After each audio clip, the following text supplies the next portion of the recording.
In the last 20 years, I've helped thousands of women finally make sense of fat loss. And if it's worked for them, it'll work for you, regardless if you're in perimenopause, menopause, you have PCOS, or you're insulin resistant. But if you can't stay on this video for more than 5 minutes without clicking off, then you probably won't ever have the patience to achieve lasting body results anyway. But if you watch to the end of this video, you won't have to spend 20 years like I did learning all of this, because I'm about to lay it out for you so simply that a 5-year-old could understand it. Body fat reduction requires a caloric deficit. What this means is, at the end of the day, your body doesn't have excess material, aka calories, left over. So it has no choice but to consume its own body fat in order to keep running. If you eat so much that there's excess left over, your body doesn't have a reason to consume its own body fat. There's calories to use. To be in a caloric deficit, take your goal weight in pounds and multiply that by 12. So the first thing that we need to understand in order to start getting results and keep getting them long term is energy balance. Some people say calories in, calories out. Some people say input versus output. I'm gonna try and explain this as simply as I can. Picture an input column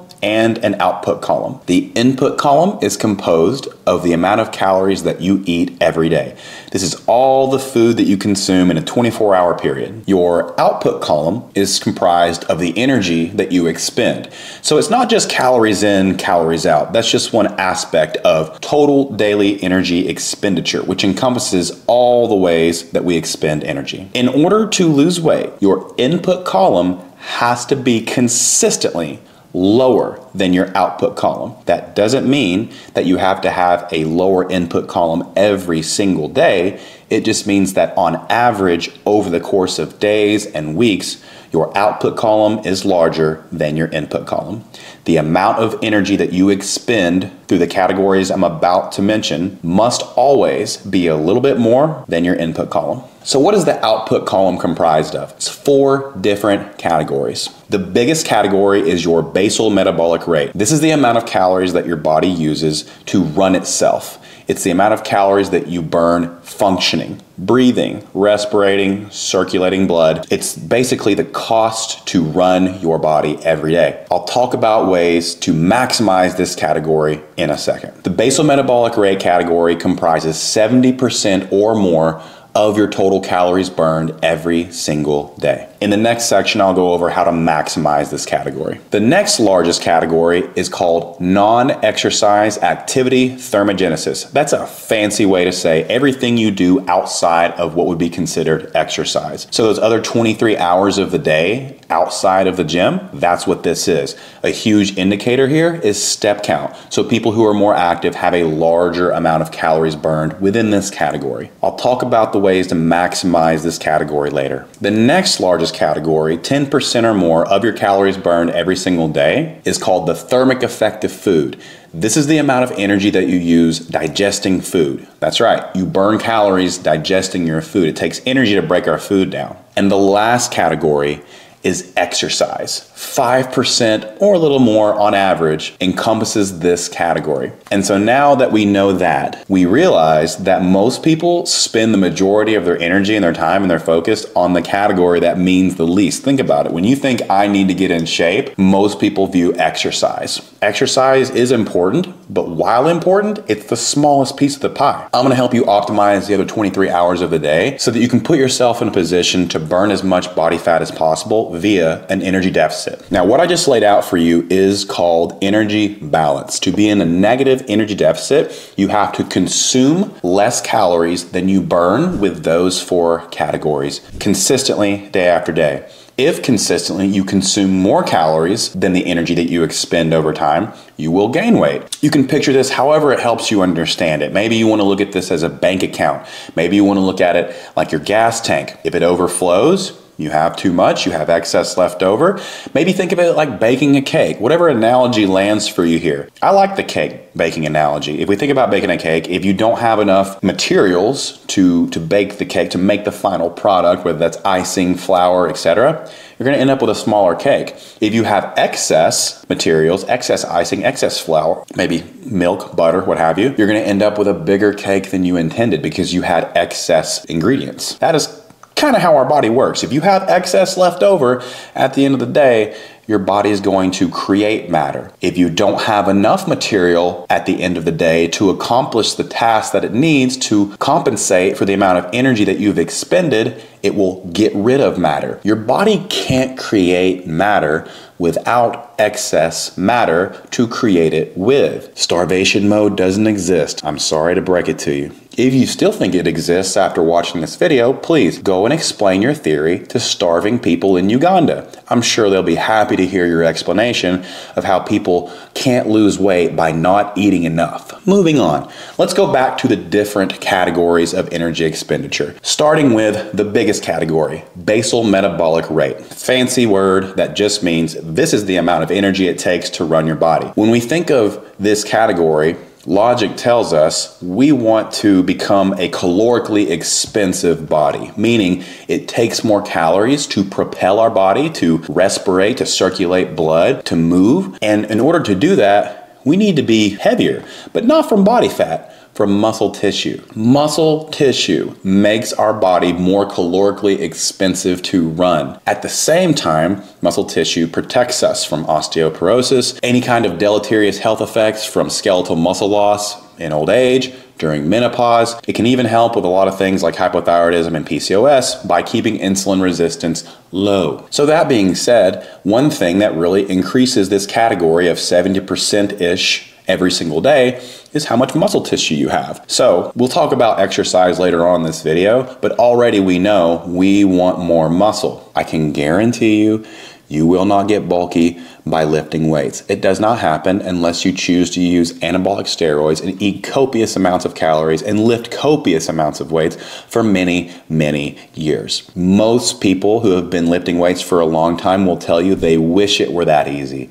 You have to earn that muscle, and bulk comes from body fat. Most people have a distorted perception when it comes to what they believe bulky is. Bulk comes from eating too many calories. If you're not enhanced from anabolic steroids and you're not a man, then bulkiness simply won't happen unless you eat like an offensive lineman consistently and you actually gain body fat. And then a lot of people interpret that body fat as bulk. Muscles will only make you leaner, more toned, sculpted, even thinner because it takes up less space at the same weight as body fat. A lot of people say muscle weighs more than fat. That's actually literally inaccurate, but it is more dense, so it takes up less space at the same weight as body fat. So all the results you see in our program, the before afters, they all lift weights. They all lift heavy. They all do what many would regard as a man's routine. Let's take that stigma off. Muscle tissue is the organ of longevity, and you should always make your goal to be as bulky as possible. And by making getting bulky your goal, you'll actually get leaner. Muscle tissue and lifting weights does the things that you likely think salad and cardio do. So now that we've talked about muscle tissue, the other aspect of basal metabolic rate is thyroid hormone. Your thyroid is the thermostat of your body.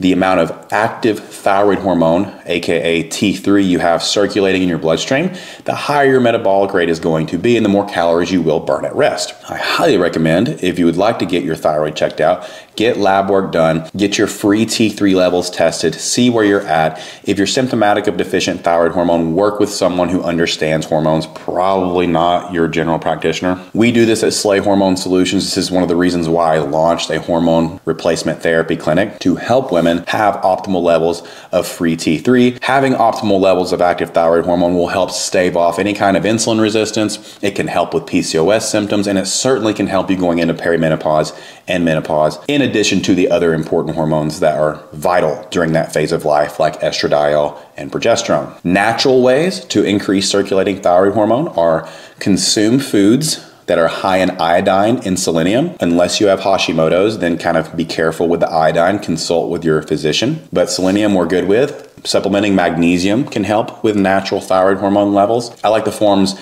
magnesium bisglycinate and magnesium L-threonate. both of those forms of magnesium bypass the blood-brain barrier and absorb readily in the body. One natural source of iodine is raw cranberry juice. If you drink it, make sure you drink it in the morning. It activates thyroid hormone. That being said, if you're deficient in thyroid hormone, the only thing that will rectify that deficiency is thyroid hormone replacement. Make sure you use bioidentical compounded desiccated thyroid. Stay away from synthetic hormones. Those are the ones with the deleterious side effects. If your doctor prescribes Synthroid for you, know that Synthroid is inactive thyroid hormone, T4. Your body still has to convert it to active thyroid hormone, and that is not a given with everyone. In addition to that, Synthroid also sometimes downregulates the enzyme responsible for thyroid hormone conversion, deiodinase. These are things that you should bring up with your physician and look to getting compounded desiccated thyroid that has both T3 and T4 in it so that you can make sure your T3 levels are optimal and your basal metabolic rate is as high as possible. What many women encounter, especially going into perimenopause and menopause, is skeletal muscle loss, either from not strength training consistently, decreased protein intake and movement, and a loss of testosterone, estradiol, and progesterone going into menopause. If you lose skeletal muscle, your basal metabolic rate will decrease. What this means is, even if you're eating the same amount of calories, you could be in a caloric surplus now because you're not burning as many calories at rest. So what used to be a deficit or maintenance for you is now a surplus.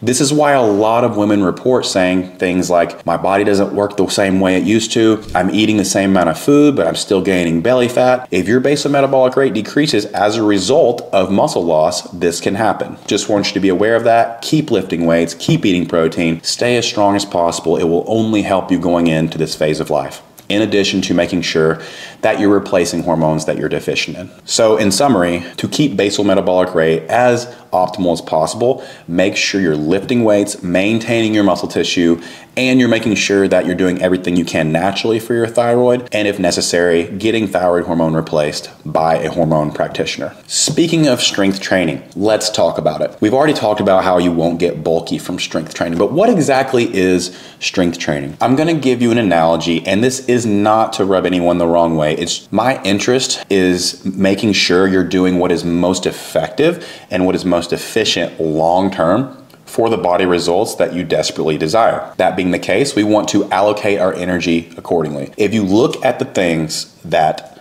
are best for developing your body, that's always going to be weightlifting. It's not to say that we weightlift at the expense of things that we love more than weightlifting, like Pilates, yoga, F45, Orange Theory. All those things have a place. Can you build muscle with those things? Yes. Is it the best thing for building muscle? No. So here's the analogy. Picture a skyscraper, and this skyscraper is 60 stories. There's multiple ways to get to the top of this skyscraper. You can take the stairs, you can take the elevator, you can climb on the walls like Spider-Man. The most effective way and the fastest way is going to be the elevator. That's weightlifting. Pilates is like taking the stairs. So you'll still get there, but it'll take a lot longer. It's also like if you're capped at the 40th floor of this 60-floor skyscraper. So what I mean by that is you can progress for so long with those modalities. At some point, if you want to progress further, the best way for scaling your strength is always going to be conventional weight lifting. Why? It's gravity. It never changes. You can always scale barbells and dumbbells. Free weights are infinitely scalable. I'm not saying you can get infinitely strong, but you can scale dumbbells and barbells much more readily than you can a Pilates reformer. I'm not saying Pilates isn't challenging. I'm not even saying that I would be great at Pilates. That's not really the point. The point is, what do you want to do to develop your body efficiently and effectively? Well, you need to get stronger. The best way to do that is weightlifting. You can get stronger with other things, like bar, like Pilates, like yoga. But if at some point you cease to see progress from those things, you will have to add in weightlifting to round out your exercise regimen. I think that's the best way I've ever explained that. Jelly bean break. So when it comes to weightlifting, what are the exercises you should focus on? We're gonna keep this abundantly simple. I'm gonna say this phrase a few times throughout this video. Simple scales. It's a business term, but it also applies to body transformation. The simpler it is, the more likely you are to do it. Most of you stay in analysis paralysis. That is the only reason why anyone fails either fat loss or just body transformation in general. It's a failure to launch. It's not really from doing the wrong things. It's trying to do all the things because you don't know which one you want to do, or you enjoy being confused, because if you're confused, you don't have to do anything. You hate this neighborhood, but at least you know your way around. We're gonna get you out of that because I'm gonna make it so simple a 5-year-old could understand it. So if we look at the exercises that are most effective and the ones that are the easiest to scale, stick with these following exercises or variations of these exercises when you start to strength train. Squats, lunges, split squats, deadlifts, shoulder press, bench press, rows, pull downs, and some kind of ab routine. Doesn't really matter. I like planks and leg raises. If you just focus on those exercises, start with body weight and then progress when body weight gets easy to entry-level dumbbells, 5 to 10 pounds. And then when those get easy, move to heavier weights. You can scale your body so far. If you have dumbbells and a bench, you can do all those exercises aside from pull downs. You may just have to do rows if you're training from home. That's fine. But if you just do those exercises, you won't have to do any of the crazy shit you see on social media. Tiffany, the influencer who's doing a one-legged Bosu ball squat with a kettlebell above her head. You don't have to do that. It's not any more effective than what I just laid out for you. The same things people did in the 70s and even the 60s is still the most effective thing to do for transforming your body today when it comes to resistance training. So keep it simple. Use the reps as your gauge of when to increase the weight. For instance, if you do 50 pounds on squats for 10 reps, the next week, try to do 55 pounds for 10 reps. The next week, try to do 60 pounds for 10 reps. Or do the same weight for more reps. I recommend keeping your rep scheme around 10 to 15 reps. When the weight you're using gets easier within that rep range, increase the weight. So if you've never lifted a weight in your life, go pick up a dumbbell. Can you do it 10 times? Was it really easy? Try a heavier dumbbell. Was that easy? Try a heavier dumbbell. That was hard? Stop there. That's where you want to be. That's the easiest way to put it. And going up in weight each week or doing more reps with the same weight is an indication that you're getting stronger. And that is called progressive overload. Simply means you progressively challenge yourself more and more each week with the weight that you're using. Your body doesn't know the difference between if a weight is heavy or if it's just difficult. Your body doesn't know how heavy the weight is. It only knows how heavy you're making it feel. So slow down your exercises. If you have limited equipment, the harder you can make the equipment you have feel, the better, and the longer you'll be able to progress before you have to buy new equipment. So try a 4-second count on the descent of a squat, for instance. On the way down, that's called the eccentric portion of the rep. Do a 4-second count. By slowing down your reps, you can make the weight that you have, even if it's just body weight, much more difficult and be able to progress longer with the weight that you have. So when it comes to the exercise portion of the energy expenditure column, the output column, we want to make sure the whole point of what I just said about strength training was to ensure that we make that 5%-ish portion geared towards getting stronger. You can do cardio. There's nothing wrong with cardio. Cardio is wonderfully healthy for you on many levels. It's great for your cardiovascular health. It's great for mental health.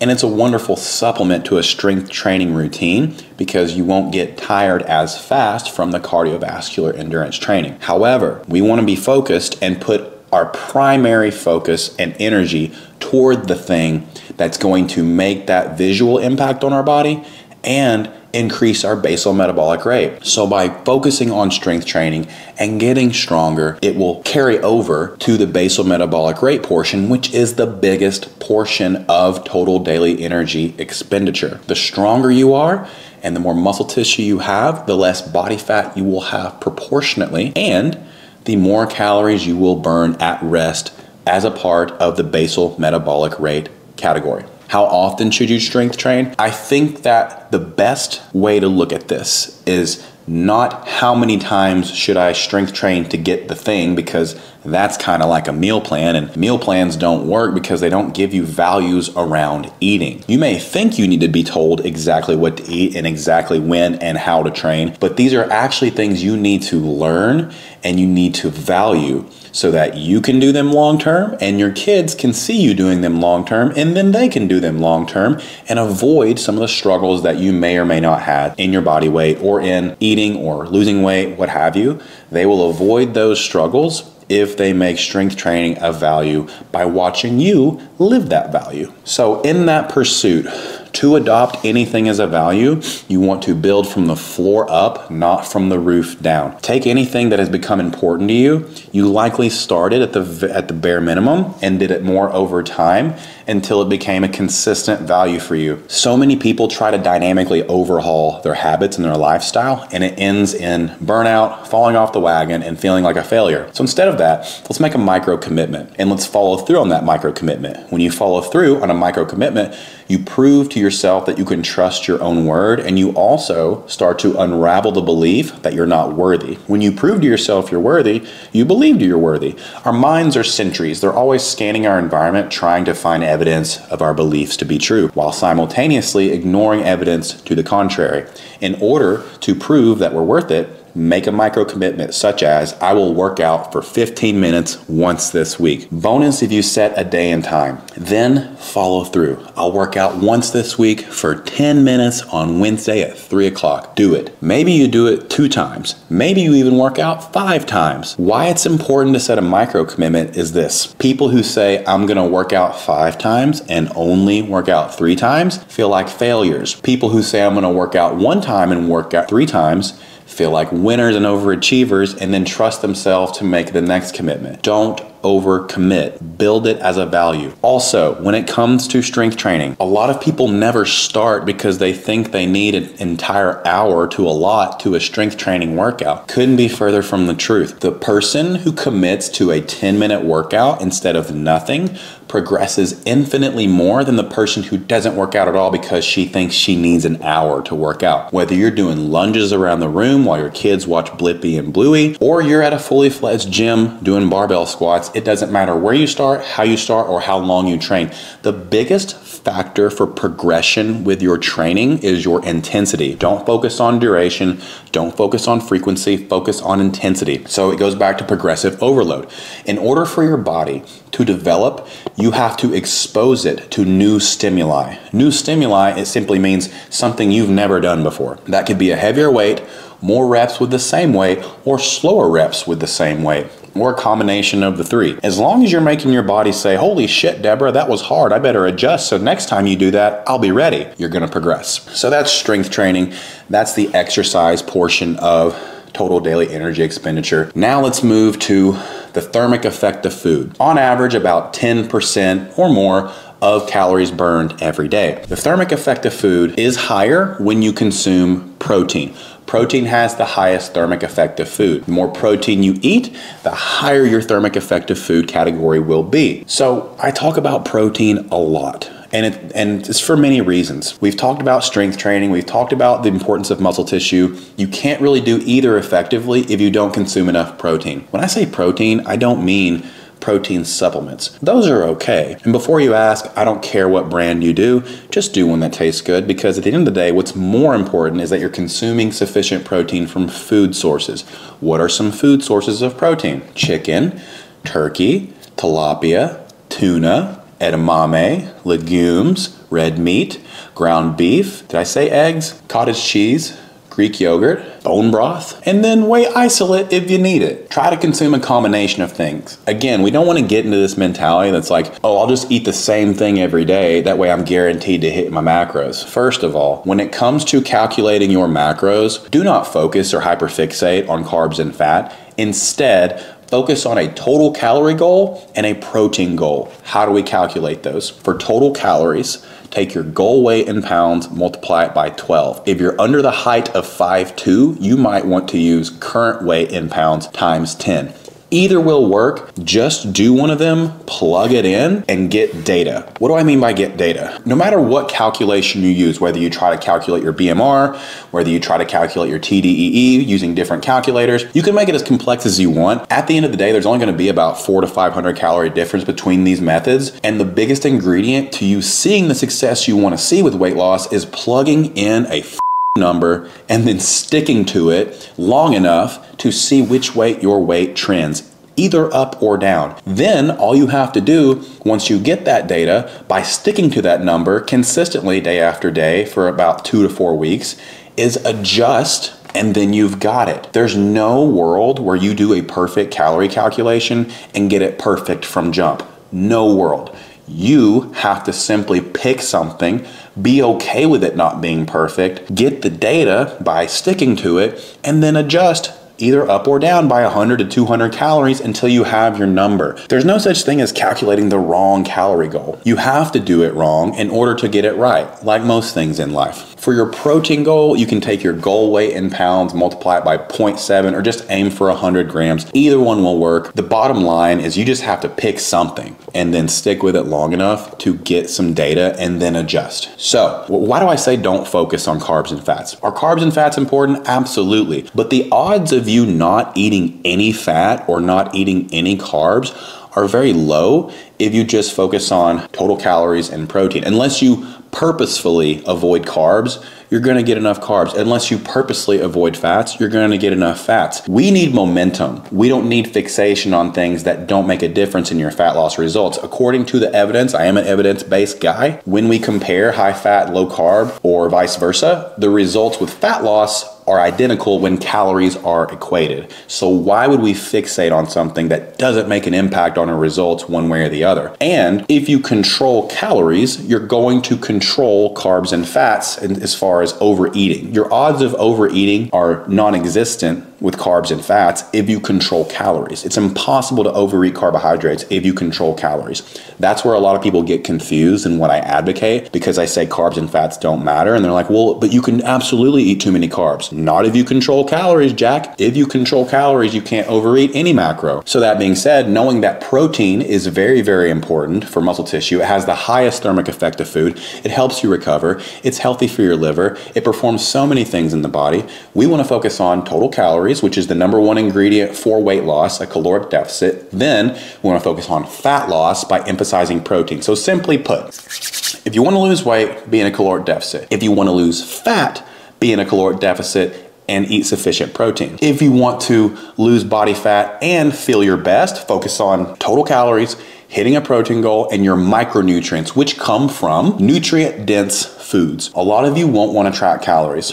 That's okay. You probably want to save money too, but are unwilling to keep a budget. I digress. If you don't want to track calories, the best way to make sure that you are in a caloric deficit is to prioritize nutrient-dense foods and high-protein foods. Why? Nutrient-dense foods are satiating. High-protein foods are satiating. Bonus, try to hit 25 grams a day of fiber. If you do those three things, and what are nutrient-dense foods? They're the foods on the outside of the grocery store aisles. The inner aisles are usually processed foods. If you prioritize nutrient-dense foods, you eat high protein, you prioritize fiber, you're very unlikely to overeat because you'll be too full to overeat calories. And going back to my original point about the input and output column, in our country, just so you know, the average caloric intake for Americans is 3,600 calories per day. The average amount of exercise for Americans per week is less than 2 hours. We don't have a processed food problem. We don't have a sugar problem. We don't have a fat consumption problem. We have an overeating in proportion to our energy expenditure problem, and that is a hill I will die on. Now, am I saying hyperpalatable foods don't contribute to those statistics? Absolutely not. However, if more people simply increase their protein intake, the obesity epidemic would be cut in half because people would be too full to overeat. All that being said, with the list of high protein foods that I just put out, write those foods down. Put them on your bathroom mirror. Eat more foods from that list. When people ask me what are the best high protein foods, there are no best high protein foods. You just need to eat more of them. And when you do, by the time you've done it for a month, you're already down 10 pounds from decreasing your caloric intake because you're more full from the protein that you're eating. You will never hear anybody say, gosh, I'm overweight because I ate too much protein. Doesn't happen. Just like you'll never hear anyone say, man, I shouldn't have eaten all those fucking blueberries. Now I'm so overweight. No one says that. You know why? Because fruit doesn't make you fat either, by the way. If someone tells you fruit makes you fat, slap them and run as far away as you can. That person is insane and likely a communist, maybe even a terrorist. So the whole point of nutrient-dense foods, high-protein foods, high-fiber foods, if we focus on those things, you're going to not only increase the thermic effect of food, but also decrease the input column calorie consumption from being satiated. So protein is one of the few things that goes into both categories. It both likely decreases the input column while increasing the output column by raising your thermic effect of food and also impacting basal metabolic rate from the muscle tissue that you gain from the strength training. The last category we're going to focus on is non-exercise activity thermogenesis. 15% or more on average of your total calories burned day to day, week to week, month to month. This is the biggest one people miss, and it's completely free. Step count. Step count is the highest leverage activity you can look at for making your fat loss so much easier. If we want to increase the output column, and we know that 15% of it has to do with your non-exercise activity, we can definitively say that someone who has a higher step count is going to have a higher output column 9 times out of 10. So all you should do is download a step tracker, let it run on autopilot for a week, see what your weekly total is. Next week, beat that. Then the next week, beat that. And then the next week, you know what you're gonna do? Beat that. You are just simply beating what you did last week. I recommend doing it slowly. For instance, if your step total for the week is 14,000, meaning about a 2,000 per step per day average, go for 14,250 next week. Again, micro commitments. We're not gonna walk to lose the 30 pounds. We're gonna make walking a value so you never have to lose 30 pounds ever again. You will not see many obese people doing a lot of steps. Just like you've never seen me and Chris Hemsworth in the same room, you won't see an obese person that has a high step count, guarantee it. So that being said, if you want to lose weight, step count and making walking a value is very important. What are other examples of non-exercise activity? Because I always get asked, what if I can't walk because I have an injury, etc.? Well, number one, you just need to heal. This is an ebb and flow of life. Heal and get back at it. Outside of that, recumbent bike under the desk, a walking pad at home, if you have any kind of, treadmill, stationary bike, anything you can do to move, because non-exercise activity is any kind of movement. Step count is the most quantifiable, meaning we can get data and then adjust it, which is very important, but you don't have to just walk to have a high non-exercise activity category. You can go rowing, you can kayak, you can ride your bike, you can beat your husband. I don't care. Whatever you need to do to get this category as high as possible is going to help expand it and help you burn more calories overall and increase that output column. So now that we know the different categories of energy expenditure, we understand that the input column comprises our calories consumed, the amount of food that we eat every single day. Now it becomes a matter of making things within those categories values. So strength training, protein, walking, and hitting a calorie range. Why do I say a calorie range? A calorie range means if you calculate a calorie goal of 1,800, for instance, then your range reasonably would be 1,600 to 2,000. This gives you room for life's ebbs and flows. It takes the need to be perfect away, because I know a lot of you think this has to be perfect. I'm here to tell you, perfection will keep you perpetually frustrated. So instead of trying to be perfect, allow some room, or a calorie cushion, let's say, and it takes the pressure off. Because bottom line, if your calorie goal is 1,800 and you average between 1,600 and 2,000, you're gonna lose weight. You don't have to hit that number exactly. What do you do if you plateau? Well, let's first define a plateau. A plateau means not that your weight is no longer reducing. A plateau means you are being consistent with those 4 values. The 4 values being protein, walking, step count, calorie range. If you're consistent with those and your weight has not budged in 4 to 6 weeks, then it's time to look at one of those 4 things. Ideally, step count. You always want to increase your steps before you take calories and therefore nutrients away. The less you can take away food, the better. And I'll get into why that is in the next section. But for now, I just need you to know that a plateau does not mean your weight didn't budge today. A plateau means you are checking those 4 boxes consistently and you're not seeing any more progress. With all that being said, now that we've covered energy balance, we've covered the 4 categories of energy expenditure versus the input column, now it's time to talk about how to transform your body for the rest of your life without having to diet or do anything crazy. With the 4-phase system that I'm about to give you, if you implement this, You'll never have to cut any of your favorite foods. You'll get results while your friends keep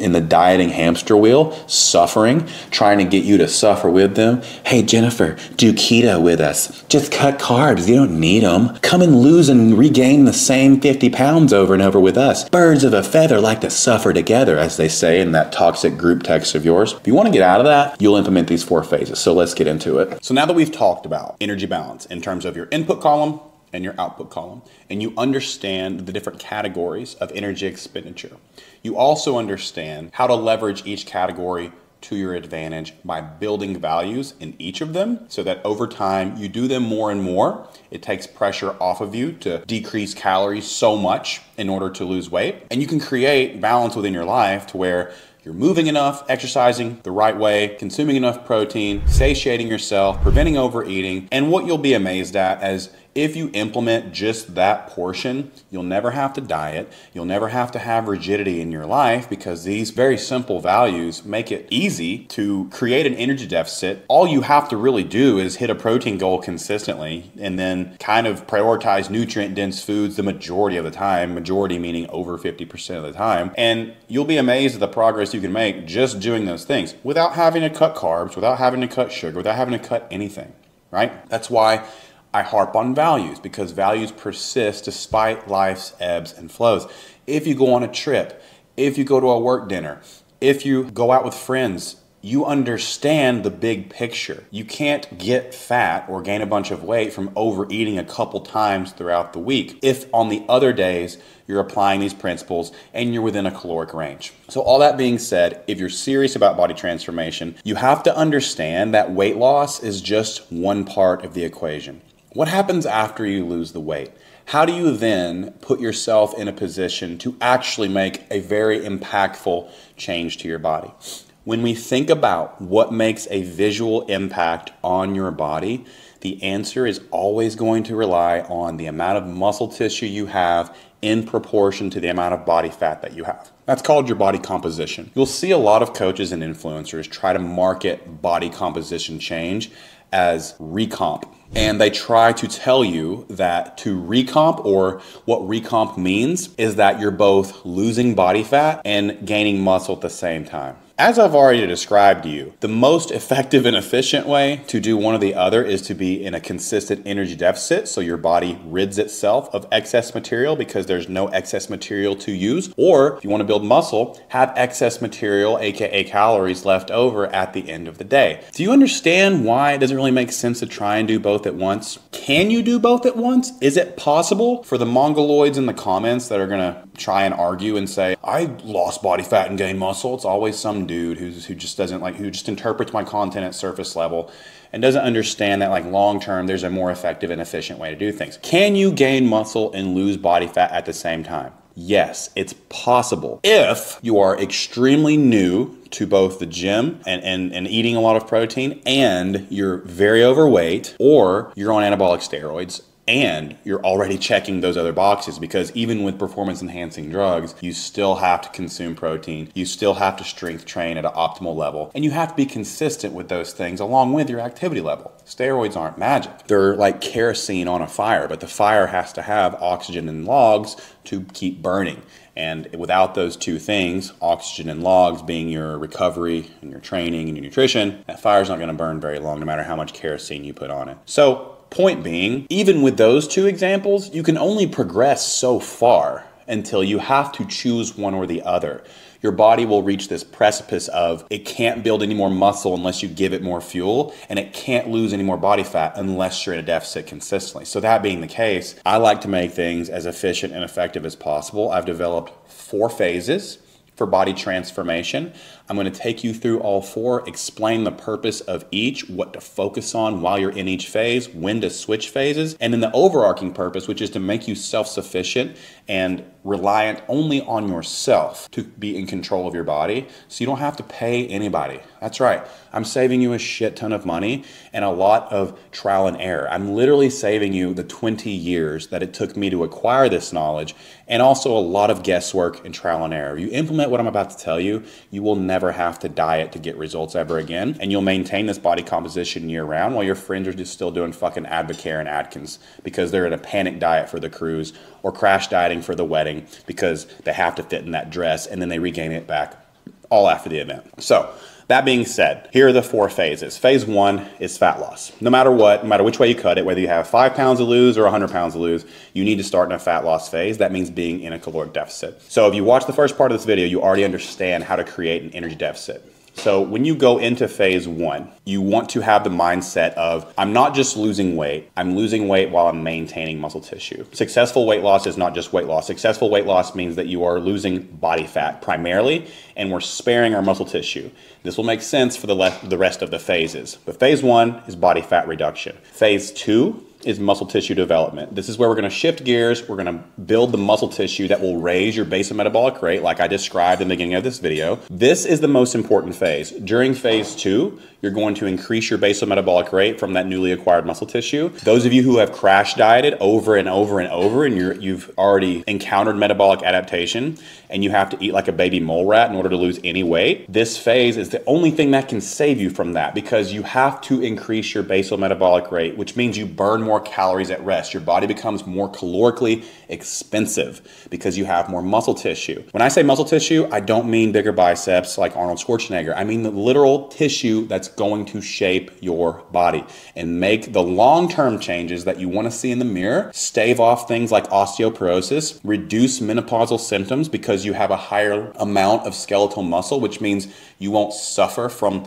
the menopause belly and the effects of your estradiol being sapped. You should get hormone replacement, by the way, but more on that later. Phase 2 is the most important phase. After phase 2, once you've accrued enough muscle tissue, substantial muscle tissue, you've gained substantial strength, you've added shape to your body, you've raised your BMR, you've raised your amounts of circulating active thyroid hormone for more frequent feeding consistently over time, we go back into a body fat reduction phase. We're not just going back and forth here. The difference in phase 3 is that because of an increased basal metabolic rate, you are now burning more calories at rest. So you don't have to decrease calories nearly as much as you did in phase 1. Because you're burning more calories at rest, because you've put in the time, the effort, the focus, the energy, the consistency to build muscle tissue, something that a minuscule percentage of your female counterparts are going to do, by the way. Remember, most people stay in a cycle of trying to do both at once. Burn body or lose body fat, gain muscle, and it's like having their foot on the gas and the brake at the same time. They go nowhere, or they gain and lose the same 15 pounds. Think about it. How many of your friends actually commit to anything, body composition change-wise, for more than a few weeks before diving off the rails, going back to binging, or diet hopping to the next thing that they think is the secret that they're missing? If you commit to this thing in phases, you will escape that fuckery. You will escape the dieting yo-yo. You'll get out of the hamster wheel. The reason why I'm so big on values is because they're the thing that keep you going when you hear this noise from the outside, when people are criticizing you for continuing to eat carbs because they just saw Primal Bod's video on how carbs aren't essential. Fucking crazy. Values are the thing that persist when your toxic friend group tries to get you to diet with them and be miserable with them because they know that they're going to be miserable and they want you to be miserable with them. I digress. This is the exact process that we implement with clients. It's why our clients get such drastic results, and most importantly, it's why our clients text me 2 or 3 years down the road and they tell me, Maverick, I lost X amount, 30 pounds, 50 pounds in your program, and I kept it off. And because of the tools that you all gave me, I'm in control. I'm still getting results. I'm not fucking with you when I say your after photo will last until you're 90. That is what I'm interested in. I don't care what you look like in 90 days. I care how you look and feel at 90, and that needs to be your value too if you want forever results that free you from dieting. So back to the process. In phase 3, we reduce body fat while maintaining muscle tissue. So the cool thing about this phase is if you had to reduce calories to, let's say, 1,200 in phase 1 because you had such a reduced basal metabolic rate from loss of skeletal muscle, crash dieting, etc., Now we can probably get the same body fat reduction results, ideally, at a much higher calorie count, maybe even like 1,800 to 2,000. That would be ideal. So you're basically doing the same process as phase 1, but with a more efficient metabolism. Phase 4 is the final phase where we maintain for life. What this entails is you're going to become a more intuitive eater. Because you've tracked your calories and protein, etc., and you've gained such a handle on the metrics that lead to fat loss and lead to muscle building, you now can do that intuitively. They're now values by this point, because this is a time-intensive process. Anything in life that is of value is a time-intensive process. Remember that. So in phase 4, we get away from calorie tracking. We wean you away from that. You kind of gradually start trusting yourself more and more with eyeballing food. And this is really where you gain those tools, where you go to a work dinner, you go to a buffet, you go to a barbecue, you don't freak the fuck out because you have these values. You understand what a plate of food is supposed to look like in terms of a macro breakdown. You're like, I'm going to prioritize protein, fiber, I'm going to satiate myself first, and I can maintain this forever. And you don't panic after that because you understand how it plays into the big picture. You will know by the time you get to that, you've already kind of given yourself a calorie cushion for the day because you knew it was coming up. You're like, oh, I've already walked 6,000 steps a day. I can enjoy this meal like a normal person. I'm not freaking out because it's outside of my fasting window. I'm not freaking out because I'm eating carbohydrates. You can have peace in your life. That is the highest value that I'm trying to give you here. So that's an overview of the 4 phases. Let's circle back and start with phase 1. Here's how you start. So as you've heard in the majority of my content, the most general, easy, simple way to get started in a caloric deficit, in my opinion, is to take your goal weight in pounds, multiply it by 12, and use that as your calorie goal. If you're on the shorter side and you are under a height of 5'2", current weight times 10 might be better for you. Shorter folks, by default, usually consume less calories. There's less of you.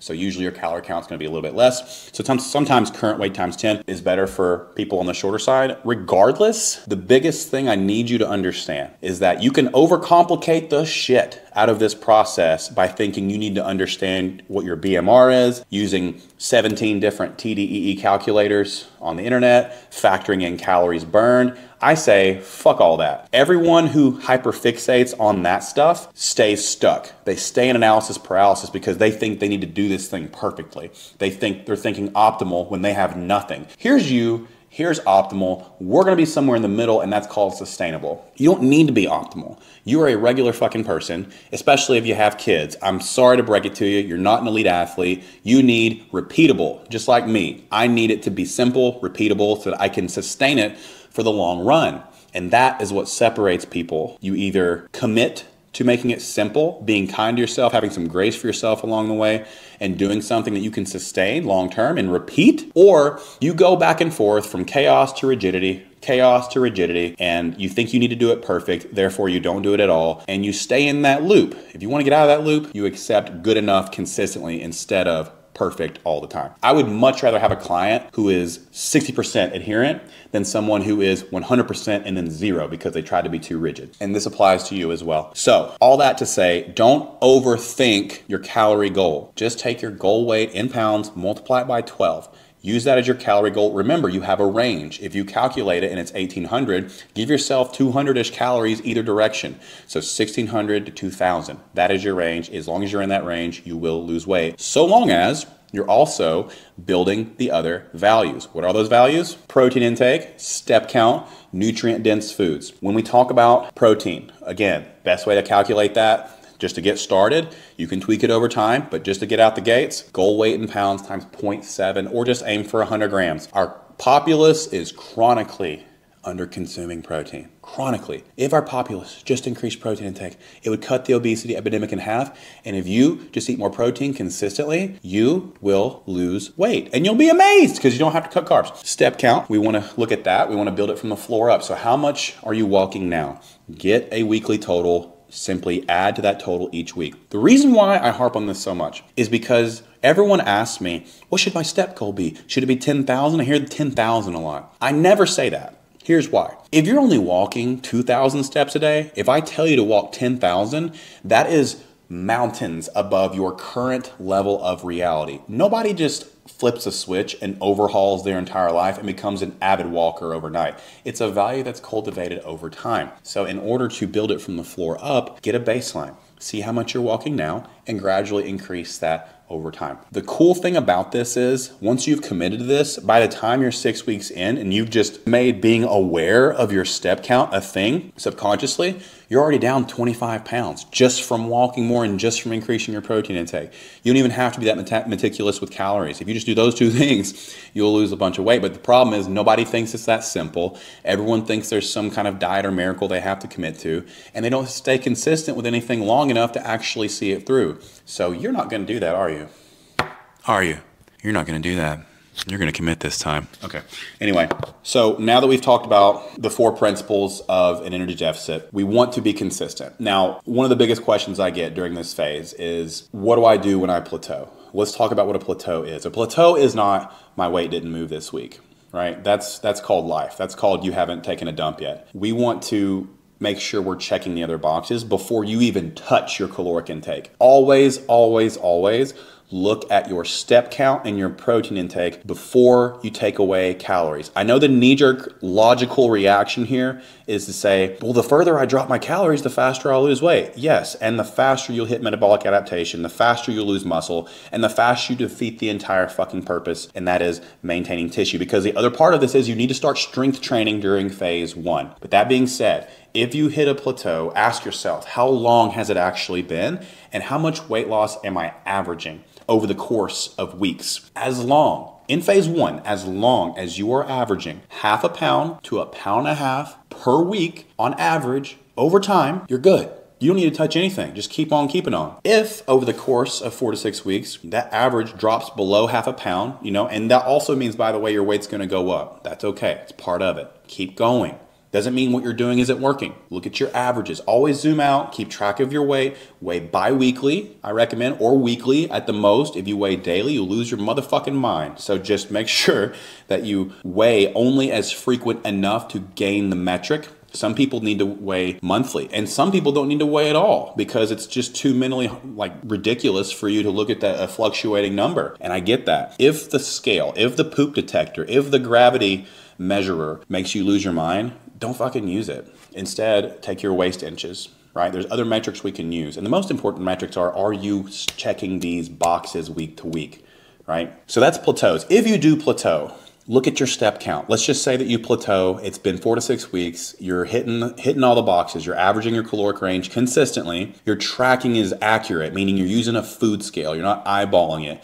You're tracking your cooking oils. Like you're doing the whole 9 here, right? Because again, if you plateau but you're not tracking your calories, how the hell do we actually alter anything anyway? So that being said, maybe you're not tracking calories and you want to look at steps and protein anyway, that's fine. But if you are tracking calories and you are checking that box and you are walking consistently and you are hitting a protein goal and you are strength training, then I would always say increase your steps before you take away calories. If your step count is already high, you've been walking a hell of a lot, it's been 4 to 6 weeks, your step count consistently is like 12,000, 15,000, right? You're hitting a protein goal consistently, you're averaging the caloric range, and your weight still isn't budging, well, then you're lying. Because that just doesn't happen. I'm gonna be honest with you, that doesn't happen. Nobody hits a plateau in their weight if they're also checking those other boxes. So it was kind of a trick question. But that being said, hypothetically, if you did plateau, you would just either increase your steps, increase your protein intake, look at your strength training, get more consistent with that, or last resort, decrease calories. And at some point you may have to decrease calories, and when you do so, only do so by 100 to 200 calories. Keep protein where it is at, right? So going back to your calorie calculation, if you calculate your calories and you do your protein, let's say your protein's 100 grams, right? That's fine. Your next question might be, well, what about carbs and fats? What do I set those at? Doesn't fucking matter. But if we want to get granular, I would say fats need to be at least 30% of your total caloric intake. Not every day, just on average over time. You don't have to hit perfect macros every single day. You need to average enough protein, hit a calorie range, and then make sure that you're not cutting fat or carbs completely. Now, for high-level athletes, this may be a little bit different. Are you a high-level athlete? Didn't think so. So we're gonna keep it simple. Don't even worry about carbs and fats. Protein, calories, walk, strong. Protein, calories, walk, strong. Protein, calories, walk, and strong. Protein, calories, and walk and stay strong. Just repeat it until it's branded in your fucking prefrontal cortex, okay? It will keep you going when things get tough. And you will get distracted. Over the course of phase 1, when you are adhering to these principles, you're gonna have stupid fucking people from your friend group or your family criticize you. It comes from insecurity. People fear what they don't understand, and when you lose weight while eating carbs, it's like they're doing the Pythagorean theorem in their mind. They can't wrap their heads around someone doing what goes against what mainstream society advocates constantly on TV, in the magazines, or just everywhere, because we don't get this education. Since we're not taught energy balance, we have to learn it later on, right? Which is what I'm helping you do right now. Since you didn't get taught this in school, the first bit of education you got on weight loss was fucking Weight Watchers, Advocare, Atkins, Keto, Whole30, Jenny Craig, whatever the hell it was. That was your first exposure, a lot of you, to how to lose weight. When you Google how to lose weight, the first 5 search results are the corporations with the biggest pockets to pay for the ad spend to show up first on Google. They have the SEO, the search engine optimization, ad budget to show up first, and you get bombarded with the ads once you click on it once. So in your defense, how could you know any better? But now you're here and you're with me and you're in good hands. So you're gonna do this right from now on, right? Awesome, cool, glad we could agree on that. Phase 1, usually, time frame, you're looking at 6 to 8 months minimum, depending on how much weight you need to lose. Some of you will watch this and you'll say, well, I don't need to lose weight, I need to build muscle. Are you strength training optimally? Then you still need to take some time and make sure you're checking that box before you even think about trying to go into a caloric surplus, because when you go into a caloric surplus in phase 2, if you're not strength training hard and effectively, those calories will just go to body fat. Your body doesn't have a reason to send them I'm really simplifying this, but your body won't have a reason to send that towards growth. More on that in a second. Phase 1, fat loss phase, you should stay in it for 6 to 8 months plus, depending on the amount of weight you have to lose. When do you go into phase 2? This is highly subjective, right? And you likely have a distorted eye for how you believe your body should look. Taking away all comparisons, taking away any ideal from Hollywood, what women are supposed to look like, you know, the influencer you think you should look like.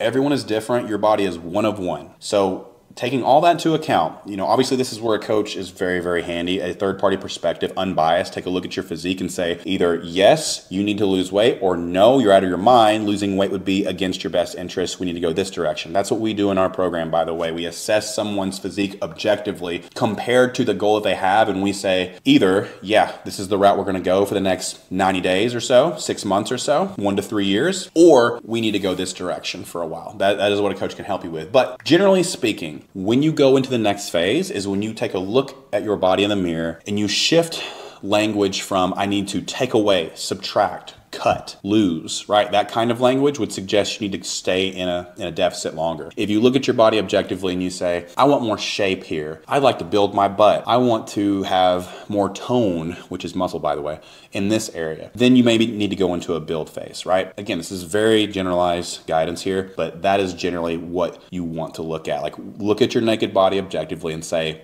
do I want to add shape, or do I want to take things away in terms of body fat, etc., right? Even if you're one of those people who are, and I'm using your words here, quote unquote, skinny fat, you still need to be in a deficit to lose that midsection. It's just that last puddle. Remember the puddles analogy? It's the last puddle that needs to go.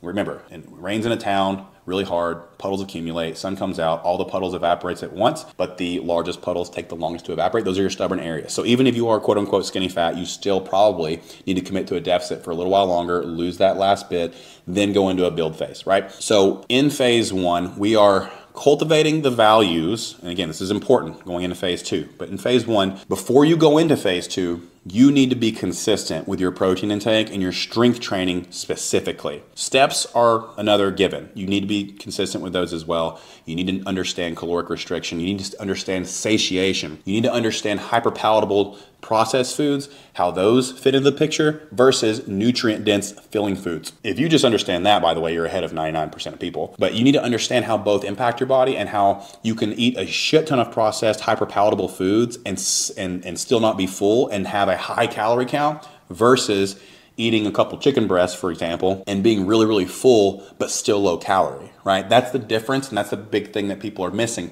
And the biggest thing that people are missing, including coaches, is both have a place. Both have a place in your nutrition. You should be able to eat both. You should be able to eat delicious foods without losing your mind. That is where we improve our relationship with food and gain awareness and unravel beliefs along the way in phase 1 so that you can do this for the rest of your life.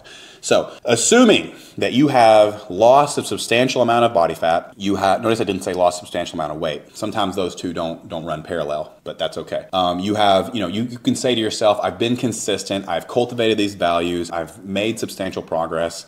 Maybe you're at a very low calorie count because you've been crash dieting for a long time. And by the way, don't bullshit yourself. Like, such a huge part of this process is being really, really honest with yourself, because if you're bullshitting yourself, none of this is gonna work. If you are one of these people that say I'm barely eating, but what you really mean is that I'm starving myself Monday, Tuesday, and then binging on the weekends because I try to be too rigid throughout the week, you need to address that first. That pattern will only continue and make this whole process pretty much impossible. Just be honest with yourself. Like, what is your eating like throughout the week? One big part of this is you need to be able to establish some kind of consistency with your eating. That's why I give it a range, because your eating is going to fluctuate. And by the way, even if you go way over that range one day, it's just like a college class, because just because you fail one exam, it doesn't mean you fail the whole class. That can average out over time, right? If you make a better grade on other tests, you can bring that grade up. Do some extra credit even, right? Maybe that's cardio or some shit, I don't know. Anyway, make sure that you are consistent and you are being honest with yourself, and these are values that are sticking and you're sticking to it. If you do, I guarantee you're gonna get amazing results, okay?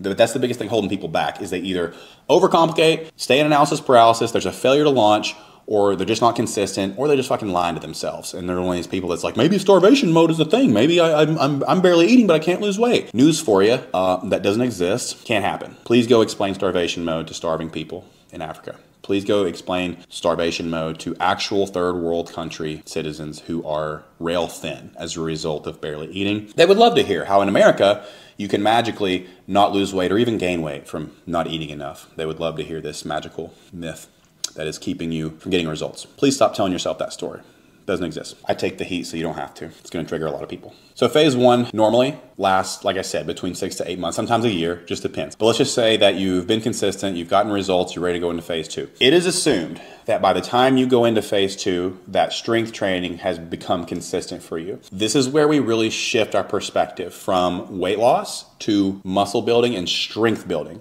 Strength now becomes your main metric. You want to keep an eye on the scale, but a very loose eye, right? Because it becomes irrelevant to an extent when we're trying to build muscle tissue. Your metrics moving forward, instead of weight loss and your calorie range being in a deficit, we're going to shift focus to how strong can I get? You want to get as strong as humanly fucking possible. And this is going to take unraveling the belief that this is going to make you bulky or manly or any erroneous belief that you have. It won't. All the before afters you see in our program, they lift like I do. They lift quote unquote like men, and they all shrink, they all get leaner, they all raise their basal metabolic rate, and they get free from dieting because they committed to this process. So I can't advocate enough reassuring yourself that you're committed to a long-term vision and that you are not going to get bulky or manly from lifting weights. Bulk is body fat. If you get bulky, it's because you're eating like an offensive lineman and you're not staying committed to a caloric range. Okay, you have to control calories in this phase. Just like most people think that if you drop calories faster, you lose weight faster and that'll be better. It's not. In phase two, you don't want to eat too big of a surplus either, because you'll gain excess body fat. So on that note, here's how your body thinks about the calories that you eat, just in a very simplified way. Your body doesn't care how big your butt is in proportion to your waist. Your body doesn't care how nice your muscles look. It cares about these things in this order: survival, recovery, and then anything that's left over after those two things, building muscle tissue. So you have to eat enough in this phase, as opposed to phase one, where if you come in under your calorie goal, it's not a big deal because the goal is a deficit anyway. In phase two, you don't want to come in under your calorie goal because you won't have enough excess material to put towards growth. Your body will just check the survival and recovery boxes and won't have anything left over to actually develop your muscle. So it's very important you stay in your caloric range, but that you also eat enough calories consistently, especially on days that you train. Now, here's a little tweak that we can make as well. If you're hitting your protein goal consistently in phase two, this is an opportunity for you when you go to raise your calories, do it with protein. I've had people eating 180 to 200 grams of protein. Yes, women eating that much protein, and it will only help you. You can't eat too much protein. In every single study there's ever been, there is no upper limit that has been found for protein consumption. So don't fear eating too much protein. It's not a thing. It will only help you. The only people who should worry about protein intake are those with pre-existing kidney disease. Is that you? I didn't think so. aside from those people, eat the fuck out of some protein. When you go to increase your calories, do so with protein if you can. If you're maxed out at your protein, you just can't eat any more protein, cool. Do it with carbs and fats. Keep fats around 30% of your total consumption. You don't have to hit that number perfectly, just as a reference. Like, that's a reasonable amount of fats to eat consistently. But still, and I also, if you are someone who's training optimally and you're increasing your strength and you're in there, like you're lifting weights legit and you're not trying to do this phase with Pilates, then you're somebody who probably needs as much carbohydrates as you can within your calorie range. So don't be afraid of carbohydrates. It's only going to help you have more effective workouts. It's going to help you recover faster. It's going to help you get stronger faster. So embrace carbs and lifting weights in this phase. Step count stays as a value because it's going to carry over into phase 3, but also, step count provides a calorie cushion for you in this phase. So assuming that when you shifted into phase 2, you increased calories by about 100 to 200, which is what you should do. So let's just say that you get down to a calorie count of 1400 at the end of phase 1. Now you want to bump it up to 1600, try and do it from protein, but do it from carbs and fats as well, just keeping in proportion one to the other if you can, and then proceed forward. As far as your metric in terms of progress, we're going to look at strength. Are you getting stronger? If you are, don't touch calories. Just keep calories. The more patient you can be, the better. Again, this is a 8-month to a year-long phase. So knowing that, we don't want to rush the process. We want to only increase calories as needed to prevent body fat accrual. It's inevitable that you're going to gain a little bit of body fat in this phase. It's just part of the game.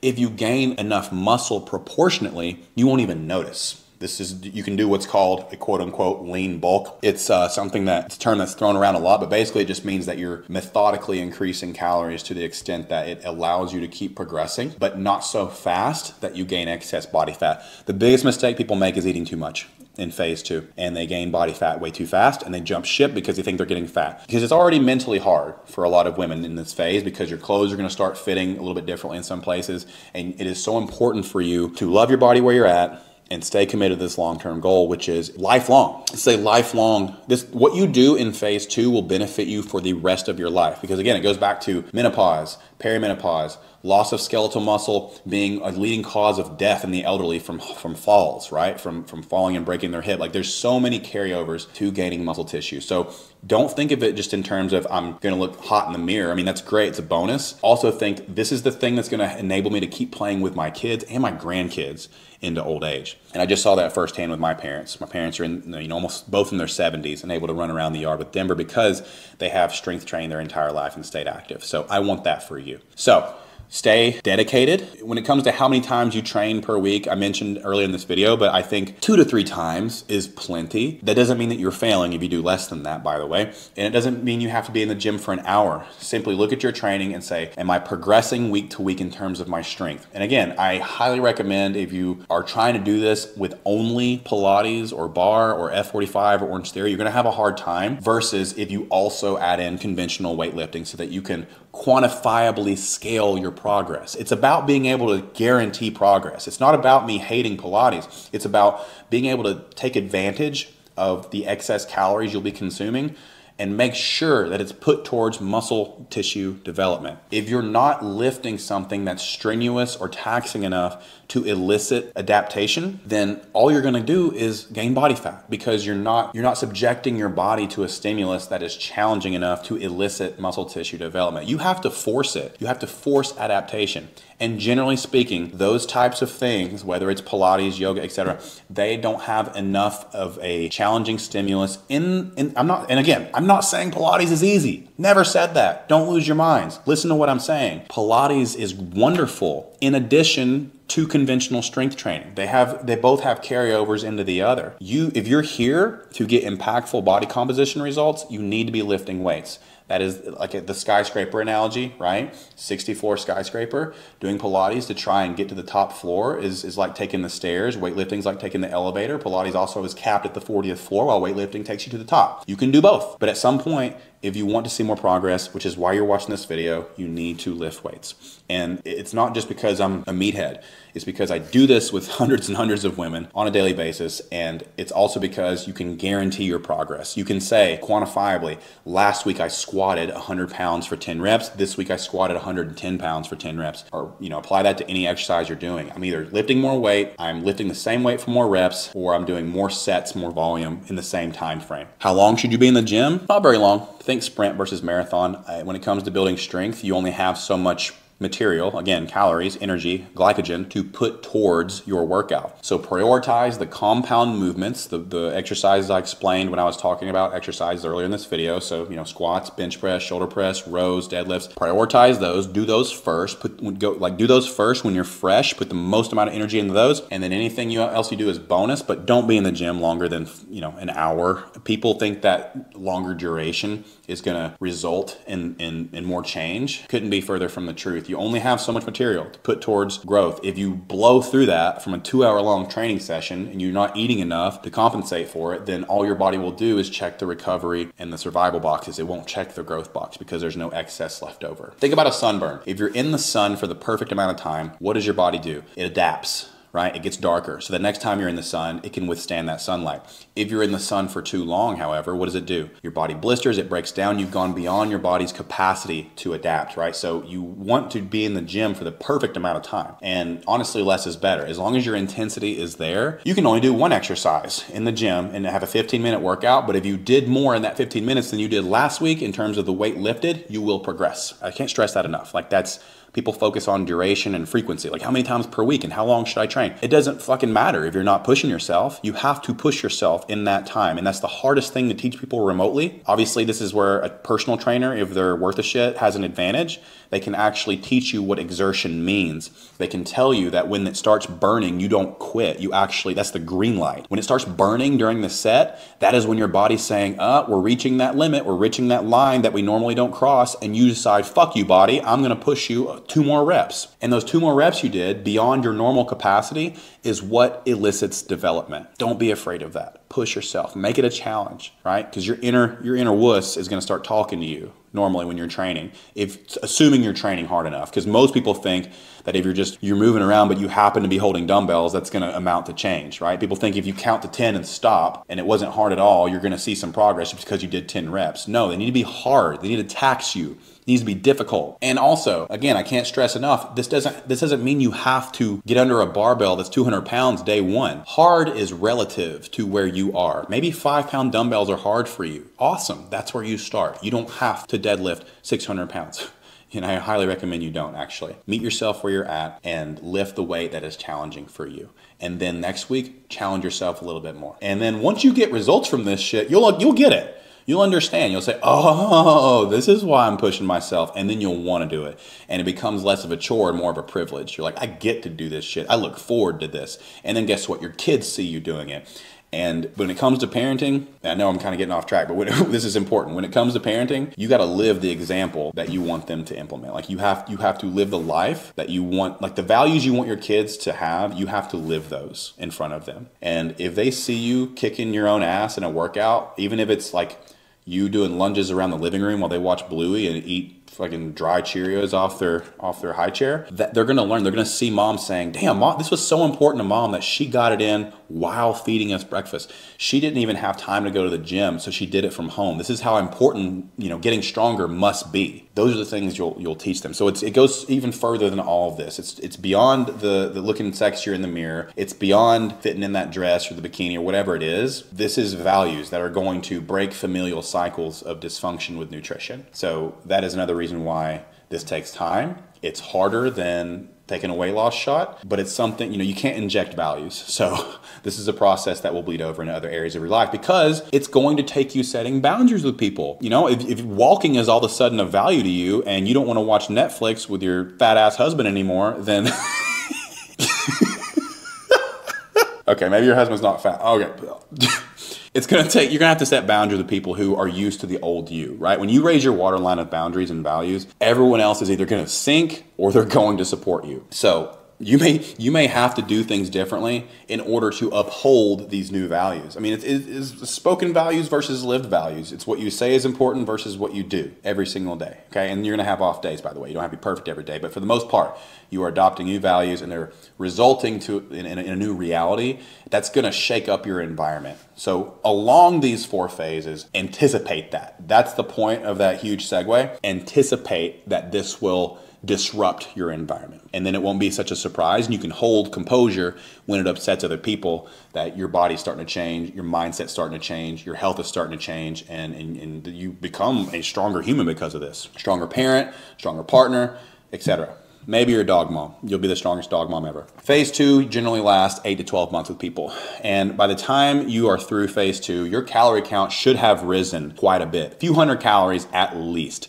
Because think about it, if you're still at the same calorie count you were in phase 1 because you were afraid of getting fat, you didn't do phase 2. Phase 2 entails getting strong, adjusting your calories when you plateau in strength for 4 to 6 weeks. If you can say definitively that I am hitting my protein goal, I'm consistently training and pushing myself in those training sessions, and I'm not progressing at all with my weight, then you say it's time for more food. You either increase protein and carbs and then keep fats around 30% or more. Again, don't fixate on that. Well, that's it. You have to be in a surplus. So you would just add calories at that point. 100 to 200 calories max. Push yourself to eat more and more protein. It's only going to help you. And then keep it moving, get back to it, get stronger, and repeat, right?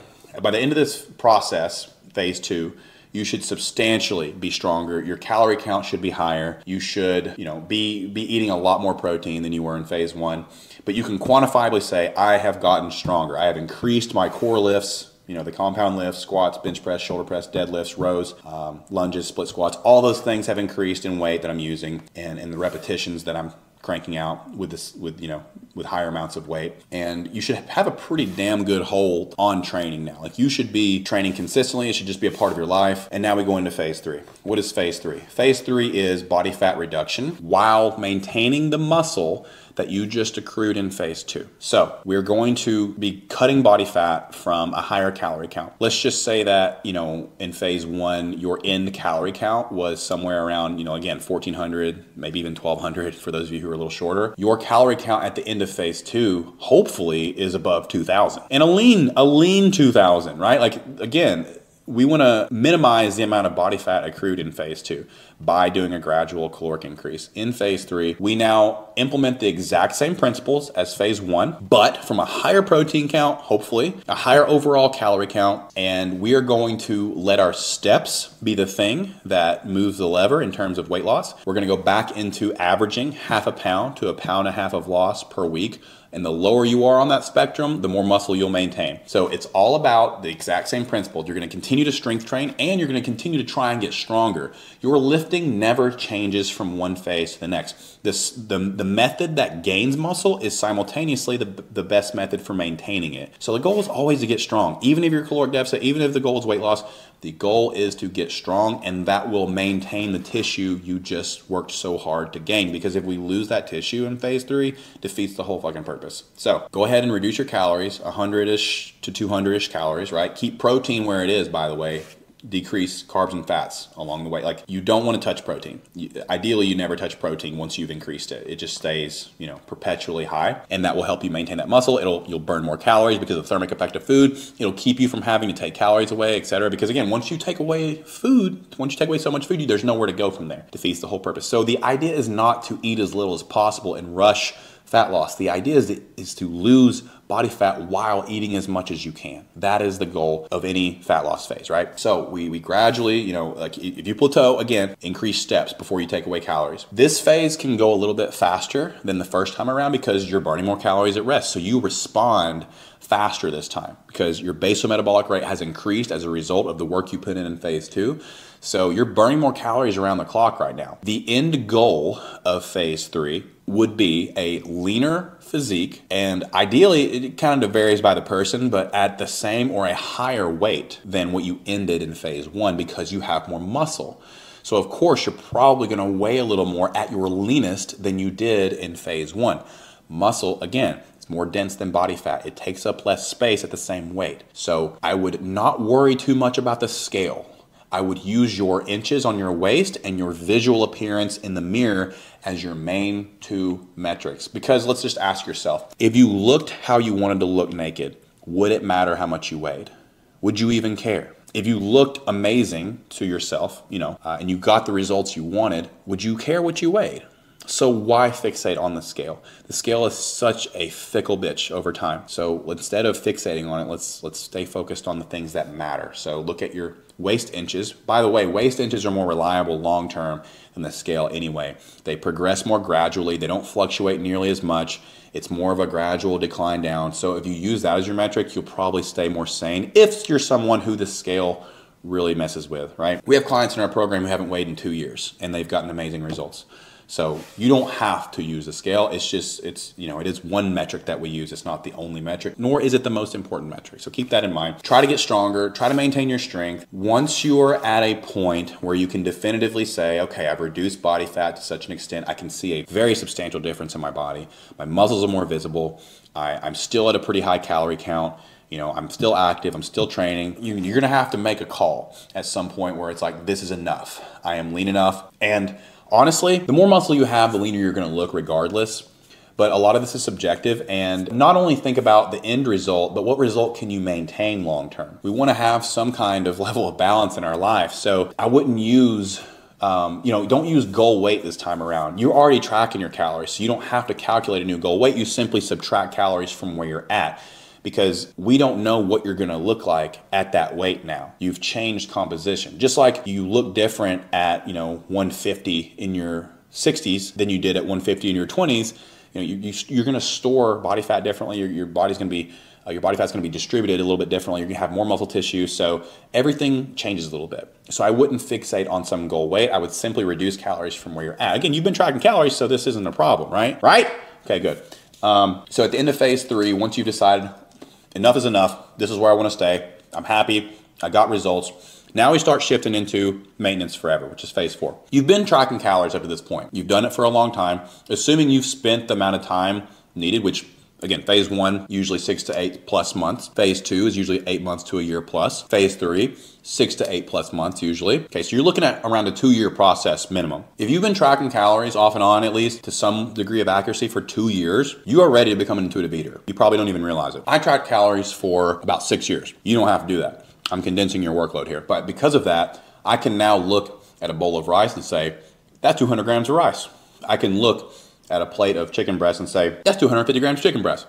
Because I did it for so long, it's repetition. Anything you're good at in your life, you got good at it from doing repetition. This is no different. You will be an intuitive eater from repetitively tracking your food, seeing what that looks like visually on a plate, eating it, and hitting your goals. You can't become an intuitive eater until you do those things, in my opinion. I don't think we're born intuitive eaters. I think we have to be taught. And once you have done that and you have seen how it amount to progress, you can start talking about intuitive eating. But in my opinion, you have to use the tool that is calorie tracking to acquire this skill. So now we're going to wean ourselves off of calorie tracking. I would challenge yourself to start trying to guesstimate. Whereas we don't want to guesstimate very early in this process, now I encourage it. And kind of play a game with yourself. Put out a plate of food and then weigh it after and just see how close you were. You'll be surprised at how close you are. What we want to cultivate here is trust. Trust that you can look at a plate of food. You've eaten a variety of foods at this point and seeing how they played into your eating. So you now have a very large arsenal of foods that you can eat every day, provided that you've been experimenting with different food and protein sources, which you should. Do not eat the same thing every day. I need to say that. Don't eat the same thing every day. That's a great way to get really sick of what you're eating and not gain any skills. We want to teach you how to think, not tell you what to eat. So I encourage you to get in your kitchen, fuck it all up the first few times, make a mess in order to acquire the skills of cooking, of tracking, and understanding food for the first time in your life for many of you. So wean off of calorie tracking, start, seeing how close you can get, and eventually you're going to be completely off of it. It's a tool that you can always go back to. But my intent in teaching caloric awareness and nutritional literacy is not so that you take a fucking food scale to Thanksgiving. That's crazy. Please don't do that. The goal in all of it is to acquire the skill of intuitive eating. So make sure you understand that it's a tool that you can always go back to guarantee your progress. You needed a calculator in 2nd grade to learn simple math, right? To calculate 2 plus 2, you needed a calculator. Then you could do it in your head. This is no different. You used the calculator for a couple years. Now, you don't need it anymore. You can do that simple math in your head. And this is where you get in control of your outcome. You understand now because it has resulted in and a visual impact on your body without having a diet. We unraveled that belief that you have to diet or starve yourself to get results, right? We've unraveled that belief. You understand now that all you have to do is strength train, eat protein consistently, be in a caloric range that's congruent with your goals, and walk a lot. Be active, right? Whatever that means to you. Be active in any way, right? You understand that now. That belief has been cultivated. And this is where you're in the driver's seat of your results. You understand that from now on, if you have a cruise coming up, first of all, you're not in a position where you have to panic diet because you're at a leaner body composition in general, because you live these values year round. You live these values year round.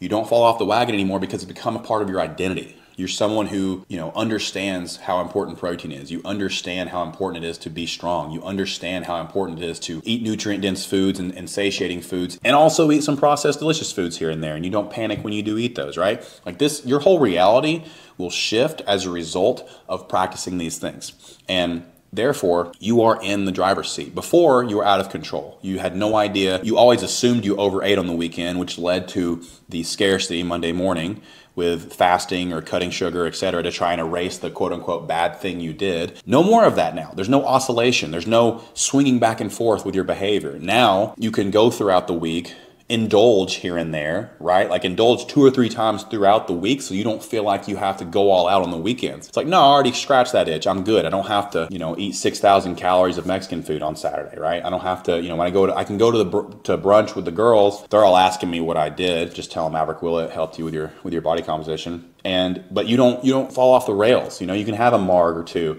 and not feel like you have to overcompensate with over-exercising or starving yourself to right the ship, right? These values keep you in the middle path, not crashing into the wall of rigidity, not crashing into the wall of chaos. Instead, just swaying here and there, but ultimately staying in the middle. Like that is the goal of all of this. So that's the 4 phases. This is the exact same process that we implement in our program. It's more granular. It's coached. We work a lot on what's going on between the ears, so their progress is streamlined. And that is the intent of, when you invest in any kind of mentorship or program, they should streamline your progress and take out the guesswork. So that is what a coach is there for. If you have, if you start to question the process, which you will, or if you have plateaued and don't know what to do, or, your blind spots where you can't see little things you're doing that are hindering your progress, that's what a coach is good for. And a community who's all doing the same thing is much more powerful than a coach telling you, because it's one thing for me to tell you all this stuff. It's another for someone in a community to advocate the process who's 6 to 8 months in and doubted the process too. That's much more powerful than me just telling you.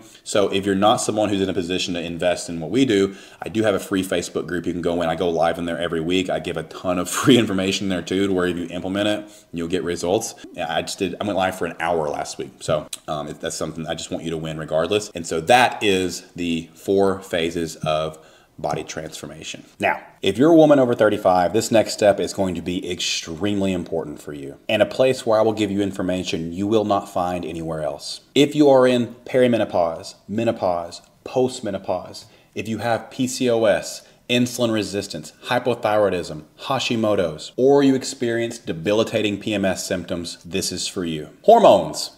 Let's talk about them. There are many people on the internet who use hormones in their marketing to you. They leverage the pain and problems you have in this phase of life, selling you programs they claim will balance your hormones, claiming their menopause diet or supplement line will save you. And they'll even be right about some of the claims they're making in regards to hormones impacting fat loss. However, let me be abundantly clear that this is where credentials actually fucking matter. If you are actually deficient in a hormone like estradiol, progesterone, thyroid, DHEA, or testosterone, no amount of chasteberry or ashwagandha is going to rectify that deficiency. And no meal plan is going to bring back a hormone from the dead. I know you want to feel better, and you deserve to feel better. But before you go down a rabbit hole of spending a ton of money on something that isn't going to solve a hormone problem and only leads to you staying in pain, potentially for years, watch this until the end. And look, I know a lot of you don't know who I am and are probably thinking, who the fuck does this guy think he is, talking about women-specific issues, talking about menopause? What right does he have to speak on these women's issues? Don't take my word for it. Here's the impact that the solution that I have to offer has had on an actual client of Slay Hormone Solutions, my other company in addition to the body transformation coaching. Her name's Hallie Cottis. She's 51 years old. Check this out. I didn't realize what normal was for me or what optimal was for me because I haven't been there for so many years. It's pretty emotional to go there and to finally feel good again. So yeah, that's that. I'm going to stop there because I need a minute to just collect myself. But I just feel like I feel good. I feel good in my skin. I feel like I'm on the right path, lifestyle choices and bioidentical hormones. But my anxiety is great. My blood pressure's come down. Oh my gosh, my triglycerides are normal. They were high. When it comes to my thyroid, as of today, I've lost 25 pounds, but most of it has happened. I did the 3 months. Like you always say and advocate, there's no magic pill. There's no magic bioidentical hormone. You have to do the work and you have to get in there and you have to check those 4 lifestyle boxes. And once you're consistent and you're being truthful and honest with that, and then you start the second layer, which for me was the bioidentical, it was like, wow, I fucking feel amazing. But I think that all of that's what you're doing, Mav, helping people get back there. And I'm very grateful that you took a chance to start this business and are helping. I scream it from the rooftop. You guys got to check this out. It's insane. You don't know what optimal feels like. I'm very fortunate to have the team that I do at Slay. So, speaking of that team, can you describe what your experience has been like working with them, and do you feel taken care of? Oh my gosh, yes. I mean, like I said, I touched on it a little bit earlier, but it's like, you spend money up front to have access to your practitioner, Casey, for an entire year. And if you need help, reach out via text. If you want to have an appointment or you have to go through Zoom. They've been great. Both of them. Alexa, she's amazing. She follows up. Even when I'm not even reaching out for a question. Hey, Hallie, just checking in. How are you doing? How are you feeling? When I had the breakthrough bleeding, I reached out to her and then she reached out to Casey and then Casey reached out to me. Your team works really hard with me. I would reach out. I had breakthrough bleeding on the progesterone and we quickly got me more. And, and this is in between our blood work. So we continue to work on that during the difference when I had blood drawn. So that was really good. And both your team members that I work with are like, I reach out and they immediately respond. And it's just been great. Now that I've got your attention, I'm going to talk about the following. What role hormones actually play and which specific hormones play a role in not only fat loss, but long-term health outcomes. I'm going to talk about what my role is, the solution that I've created, the differences between the 2 companies that I have, why you must check the lifestyle boxes in addition to bioidentical hormone replacement, why going the functional medicine route doesn't always work, why influencers and coaches who market to you using hormones but don't have a medical team behind them to provide a solution to that problem will keep you in pain and waste your hard-earned money. I'll talk about what bioidentical hormone replacement is. I'll talk about what bioidentical hormone replacement therapy or BHRT is. I'll talk about the differences between BHRT and synthetic hormones, very important. Symptoms of hormone deficiency, why lab work is important, and what you need to know if you're checking all the lifestyle boxes and still symptomatic of hormone deficiency. And at the end, I'll tell you how to get started with Slay or just be more informed so that when you go to a doctor, you know what questions to ask and get the help that you actually need instead of being sent down a wild goose chase. Because the reality is most doctors don't get this education in med school. And any practitioner who has experience in bioidentical hormone replacement will tell you that. So when we talk about hormones, what specific hormones are we talking about? Well, with women specifically, it's more complex, obviously, than it is with men. With men, if you're deficient in a hormone, and usually the main one is testosterone, right? All a guy has to do is go to the doctor, say, "Doc, my sex drive is reduced, my energy is low, I'm losing muscle mass, I don't have as much confidence, I'm not sleeping well." Before he even finishes listing out his symptoms, the doctor is writing a prescription for testosterone. That's how easy it is for men, and it's been that easy for decades. For women, however, here's what it looks like. You go to the doctor and you say, "Doc, I have vaginal atrophy, my libido is down, I'm sleeping like shit, I have low energy, I'm depressed, I have anxiety, I can't burn fat, I can't build muscle, things don't work the same as they used to, I can't get away with eating things that I used to, I feel defeated, what do you got for me?" Well, if he or she even listens to you, most of the time they will try and prescribe you some kind of Band-Aid on a hemorrhage in the form of an SSRI or anti-anxiety medication. And I'm not saying those things aren't helpful to some people, but they're overprescribed, especially when the root issue is hormones and hormone deficiency. And so if they even listen to you, and let's say they don't offer an SSRI to get you out of, and in their defense, doctors don't have a lot of time to educate people in general. The average patient visit is 15 or so minutes. And so the odds of them, even if they are educated in hormones, being able to advocate, educate, prod more, etc., is low. And so that's why I strongly advocate working with someone who understands hormones and has experience prescribing, monitoring, and tweaking, and just knowing hormones in general, right? Like a specialist is definitely recommended here. The problem is a lot of the information on hormones is not readily available, and a lot of the studies conflate synthetic and bioidentical. And so the odds of a practitioner,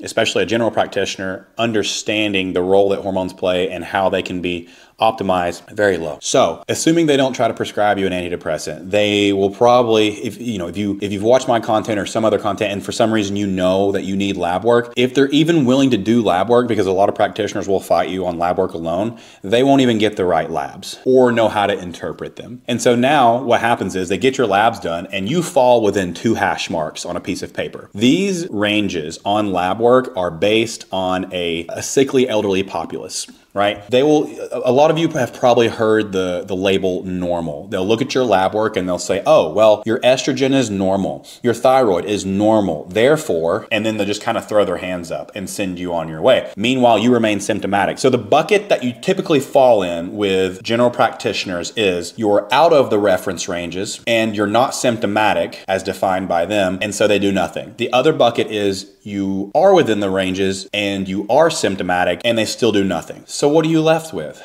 Well, this is why I created the solution that I did, because I heard hundreds and hundreds and hundreds of stories like this throughout time. On top of that, the typical approach specifically for things like thyroid hormone deficiency don't actually resolve symptoms in a lot of people. I might get canceled for giving you this information, but the go-to for treating deficient thyroid is Synthroid. Synthroid is inactive thyroid hormone, T4. The prevailing thought behind this is that by prescribing inactive thyroid hormone, you would convert it to active in your body. Well, that doesn't always happen. We've come to learn this. I recommend a great book called Rethinking Hypothyroidism. It's a great book on this very dynamic and how Synthroid can actually suppress the enzyme responsible for thyroid hormone conversion in the body called deodoinase. But before I get into those weeds, let's stick with what actually happens in the doctor's office. So even if they're willing to do lab work, even if they, you push and push and you advocate and they finally get it, you're still left with either them doing nothing because you're normal or prescribing something that doesn't actually fix the problem in the form of synthetic hormones or otherwise, or an antidepressant that doesn't address any of the actual root of the problem. And so I created Slay Hormone Solutions to provide women with access to quality care with hormones. I have a medical team. Notice I said credentials matter earlier. If a coach or influencer is saying they can balance your hormones, which by the way, balancing hormones is a nebulous term, meaning it has no meaning. It doesn't mean anything. It's invented, but it gets you to lock into their marketing because they're hitting on a pain point. With marketing, it's all about hitting someone's pain points, right? The problem is there's nothing wrong with that, right? Like I'm all for business. I'm all for people solving people's problems at a high level. However, you need to actually solve the problem. And if you click on someone's ad or someone's post on TikTok or Instagram, and it's because they said they can reset or restart or balance or heal your hormones, but they don't have a medical team behind them with the credentials to provide hormone replacement to solve that deficiency, they are scamming you. No one else is really calling this out to the degree that I am, but it's also because I actually have a solution in the form of a medical team that is amazing and is educated in understanding hormones and hormone replacement, knows the difference between bioidentical and synthetic, and understand what optimal means. means versus normal. Going back to the lab work where they tell you that since you're normal, you're just making it up, or that they can't do anything about it because you're normal. Like they are restricted in prescribing because you fall within 2 hash marks. By the way, most of those lab values, super outdated. We know now that someone can be severely symptomatic of, say, deficient thyroid or have hypothyroidism symptoms and still fall within those hash marks. We know now that, let's just take, and again, I don't want to overcomplicate, but if you're looking at lab work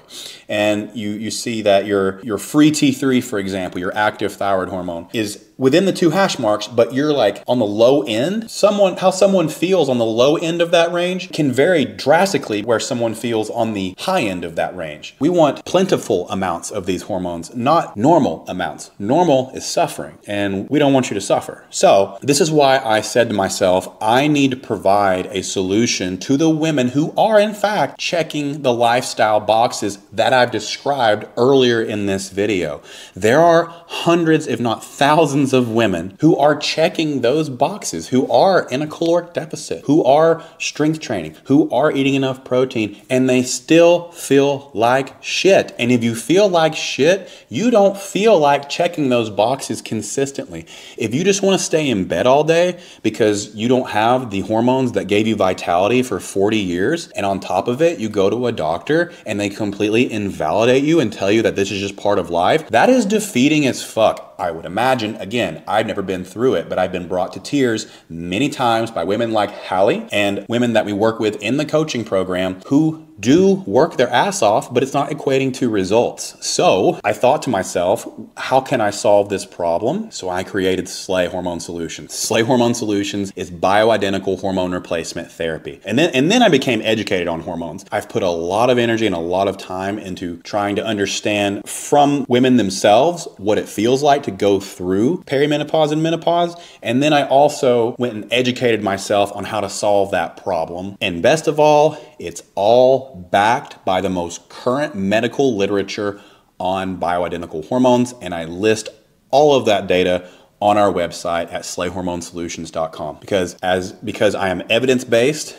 as far as our nutrition recommendations. I'm also going to be evidence-based in what we recommend for hormones. Now, a lot of you are probably wondering, well, why can't I just go to a functional medicine doctor and rectify a hormone deficiency? So I want to differentiate between terms here. You can be suboptimal in a hormone, or there are some supplements out there that can help support healthy hormones, but there is no supplement that you can put in your body that will take you from deficient to optimal. None. There's not a food you can eat. There is nothing you can put in your body besides actual bioidentical hormones that will rectify the symptoms that result from hormone deficiency. And I need you to know that, because there are hundreds of coaches and influencers who are just using playing the hormone card in order to elicit your business, but they can't actually solve that problem. And I'm trying to save you a lot of time, money, and heartache, because your time is important, your money is important, and your health is important. And the healthiest thing that a woman can do is have optimal hormones for your entire life. You are more predisposed to all-cause mortality and risk of almost all age-related disease with deficient hormones. And so this is why, along with the body composition change that you can experience when you're checking the lifestyle boxes and you have optimal hormones, this is why I'm so adamant and passionate about hormones, because men don't go through this. When a woman goes into perimenopause, your progesterone starts to decline. Your estrogen starts to decline when you're in menopause to the point where it's completely non-existent. If you throw in deficient thyroid on top of that and low testosterone, well, now you have a perfect storm of low energy, shitty sleep, night sweats, inability to burn visceral fat and subcutaneous, which is around the belly, inability to build muscle tissue, low energy so you don't feel like checking in those boxes, low sex drive, which impacts your marriage, potentially. I mean, the root of vitality is hormones. You are your hormones. And so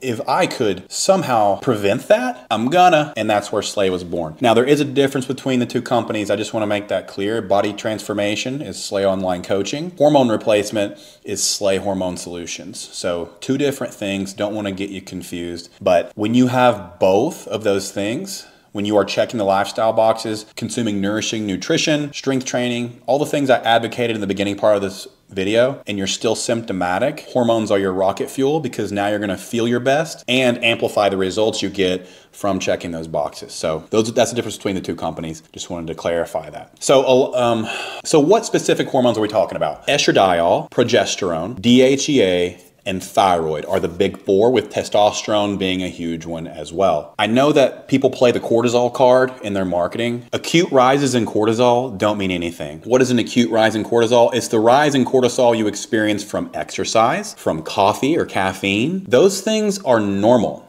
right? Acute rises in cortisol do fuck all long term. It's normal. People can isolate any mechanism, by the way, and use it to scare you. Because if we were to fear the acute rise in cortisol from coffee, then we should also fear the acute rise in cortisol from exercise, a completely normal response within the human body. Long term, all the things that acutely rise as a result of, say, exercise, improve. If we use that same logic, exercise raises blood pressure, exercise raises your heart rate, exercise raises your cortisol. So just because something impacts you acutely doesn't mean there's a long-term consequence. There is a difference between acute and long-term outcome. So just to hit on the whole cortisol thing, does cortisol contribute to belly fat like they claim? Not acutely. Long-term, cortisol is actually linked in an inverted relationship with DHEA, specifically DHEA sulfate on lab work.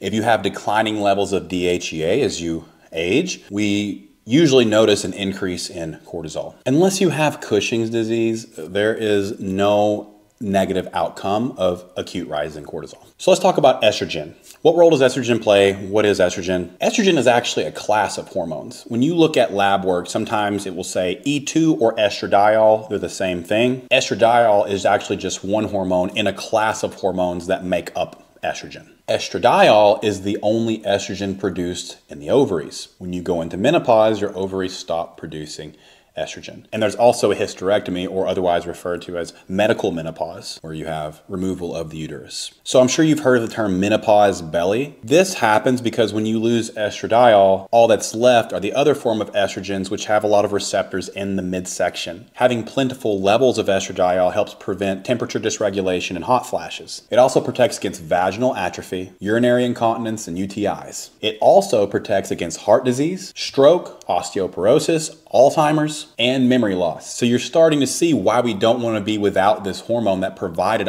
protection against all these things for 40 plus years. It improves static balance, prevents falls and therefore fractures in the elderly. There's multiple neurological benefits, cerebral benefits, prevents neurodegeneration. There's vascular benefits, there's blood lipid benefits. But what we notice, especially in women going into menopause, declines in estradiol lead to urogenital atrophy, which is the vaginal atrophy, incontinence, fatigue is a big one, depression, insomnia, decreased libido. You actually have a choice whether or not you go through this. I want to invite you to view menopause as a hormone deficiency, not an inevitable law of Mother Nature. Because in addition to having all the body composition benefits you get from having plentiful levels of estradiol in your body, it's extremely important for your health and wellness. You are at higher risk for heart disease, strokes, osteoporosis, urinary tract infections, macular degeneration, Alzheimer's disease, and cataracts when estradiol is sapped from your body. Now, I mentioned earlier there's different types of estrogen. You have estradiol, the primary ovarian estrogen. That's the one you lose in menopause. After menopause, the primary estrogen is estrone. You also have conjugated equine estrogen, but the natural estrogen that is provided with bioidentical hormone replacement therapy is estradiol. Bioidentical estradiol mimics the exact same estrogen you already have in your body. There are synthetic estrogens. Synthetic estrogen, or synthetic hormones in general, are the ones that have all the negative side effects associated with them. This is key for you to understand. Isomolecular or bioidentical means safe. It's made from the same molecule. It mimics the exact same molecular structure as the hormones already in your body, and therefore is the safest to use and introduce into the body. Non-isomolecular, aka synthetic, is chemically altered and it's unsafe for the body. So if that's the case, Why do providers still offer synthetic hormones? It's not because they're better or more efficacious. They're produced so the hormone can be patented. Unfortunately, synthetic hormones have been shown to cause deleterious effects. These side effects are not seen with bioidentical hormones. So again, bioidentical hormones refer to hormones with the same chemical structure as those naturally made by the human body, and they're metabolized by normal metabolic pathways and are without the harm seen by chemically different hormones that can produce harmful effects in the body. Synthetic hormones are more profitable by pharmaceutical companies, but they're not better. They are not healthier. The metabolic footprint is different and therefore potentially harmful. And again, all the medical literature that supports these claims is available on our website at slayhormonesolutions.com. That being said, I can't make your doctor read their own literature. One little known fact about estradiol is its potency is much higher than its synthetic comparisons. So what that means is you can use much less of the hormone and still get all of the benefits than you would with a synthetic hormone. So when we talk about menopause, what does that mean? I'm referring to the cessation of the menses. It means you haven't had a menstrual cycle in at least 12 months. So we know that in menopause, estradiol is no longer produced. By the time a woman is in menopause, progesterone has also declined. So now you have two important hormones that have declined, and both of those hormones play pivotal roles in women's health. One problem that a lot of women face is getting treated in perimenopause, right? Like a lot of doctors won't even look at you until you're in menopause, if they even will do anything. But we know that in perimenopause, progesterone declines. So it's important in perimenopause that you also get lab work done, see what's going on, and see what hormones can be optimized. Most of the time, you're going to benefit from having micronized bioidentical progesterone. Very rarely would a woman ever need estradiol during perimenopause. Estradiol is something you would only see prescribed in menopause. So now let's talk about progesterone. Progesterone is important as shit. It's important for women in menopause. It's important for women in perimenopause, premenopausal women, so before perimenopause, pregnant women. I mean, if I can be so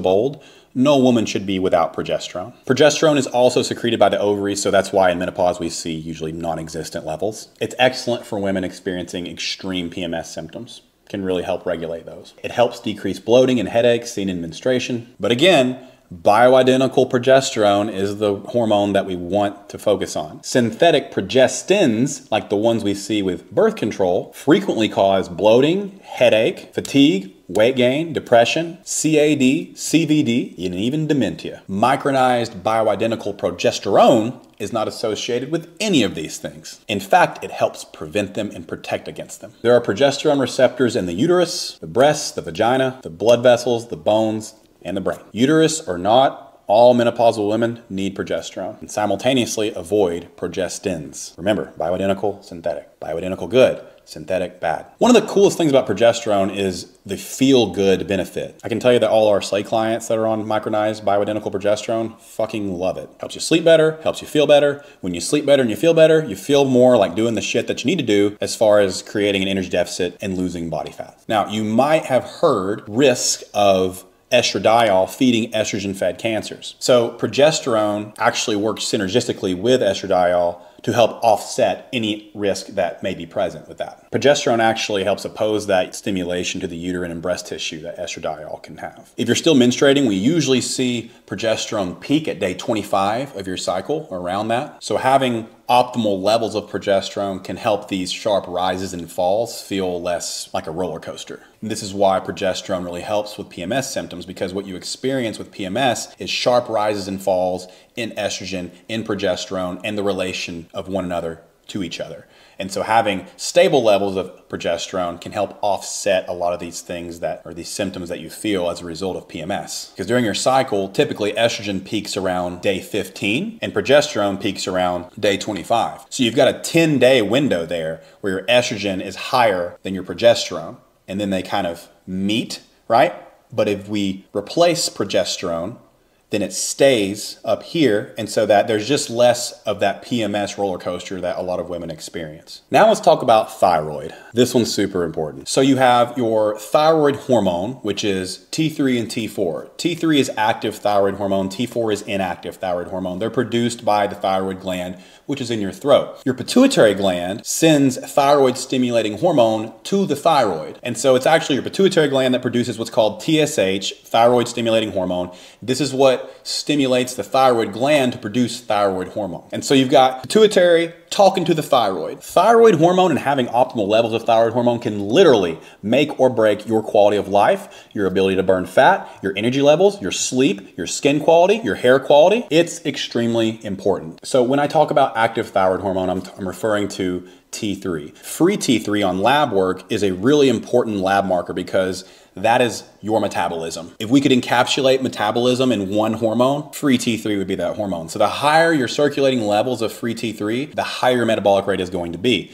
Earlier in this video, I described how your basal metabolic rate is impacted by your body composition and your circulating amounts of active thyroid hormone. Free T3 is that hormone. So if you have optimal levels of that, your BMR is going to be higher, and that's what we want. Thyroid hormone protects against cardiovascular disease, cognitive impairment, fatigue and weight gain, memory loss, accrual of visceral fat, which leads to insulin resistance. Quick side note here, that cognitive effect, well, we know that glucose is needed for thyroid hormone conversion in the liver. And so if we cut carbohydrates that provide glucose and we convert less active thyroid hormone in the liver, well, then it would make sense to say that's why we see such a cognitive decline with the ketogenic diet. Just a little nutrition side note there. There are over 200 symptoms related to thyroid hormone deficiency. The main ones being, you've got constipation, bowel dysregulation, loss of cognition and memory, weight gain, increased body fat, thin hair, thin nails, weakness, cold, fatigue, poor sense of well-being, and depression. They've actually prescribed active thyroid hormone T3 alongside Zoloft and SSRI,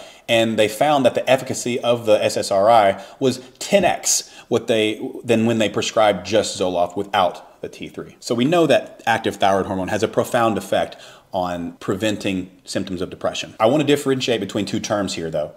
Thyroid deficiency is not hypothyroidism. Thyroid deficiency means an insufficient amount of active thyroid hormone. And I say this because you can have normal TSH levels on lab work, thyroid stimulating hormone, and still be symptomatic of deficient thyroid. This is also why it's really hard to get doctors to diagnose and treat, because sometimes you can be symptomatic of deficient thyroid, but not be indicative of hypothyroidism on lab work. So deficiency would mean symptoms of low thyroid, but normal TSH on lab work. There's three main causes of thyroid hormone deficiency. So you have, over time, a decreased amount of active thyroid hormone relative to the thyroid hormone produced by the gland. So literally the thyroid gland is not producing as much active thyroid hormone. You have decreased conversion of T4, inactive thyroid hormone, to T3, active thyroid hormone. And you have the least known one, and you have the one that I guarantee you don't know about, which is receptor site resistance. So this is where you have normal levels of thyroid in the bloodstream as indicated by lab work, and you're still symptomatic. You remember earlier when I was talking about how Synthroid doesn't solve the problem for so many people? Those three reasons I laid out is why. No wonder when you introduce inactive thyroid hormone to the body,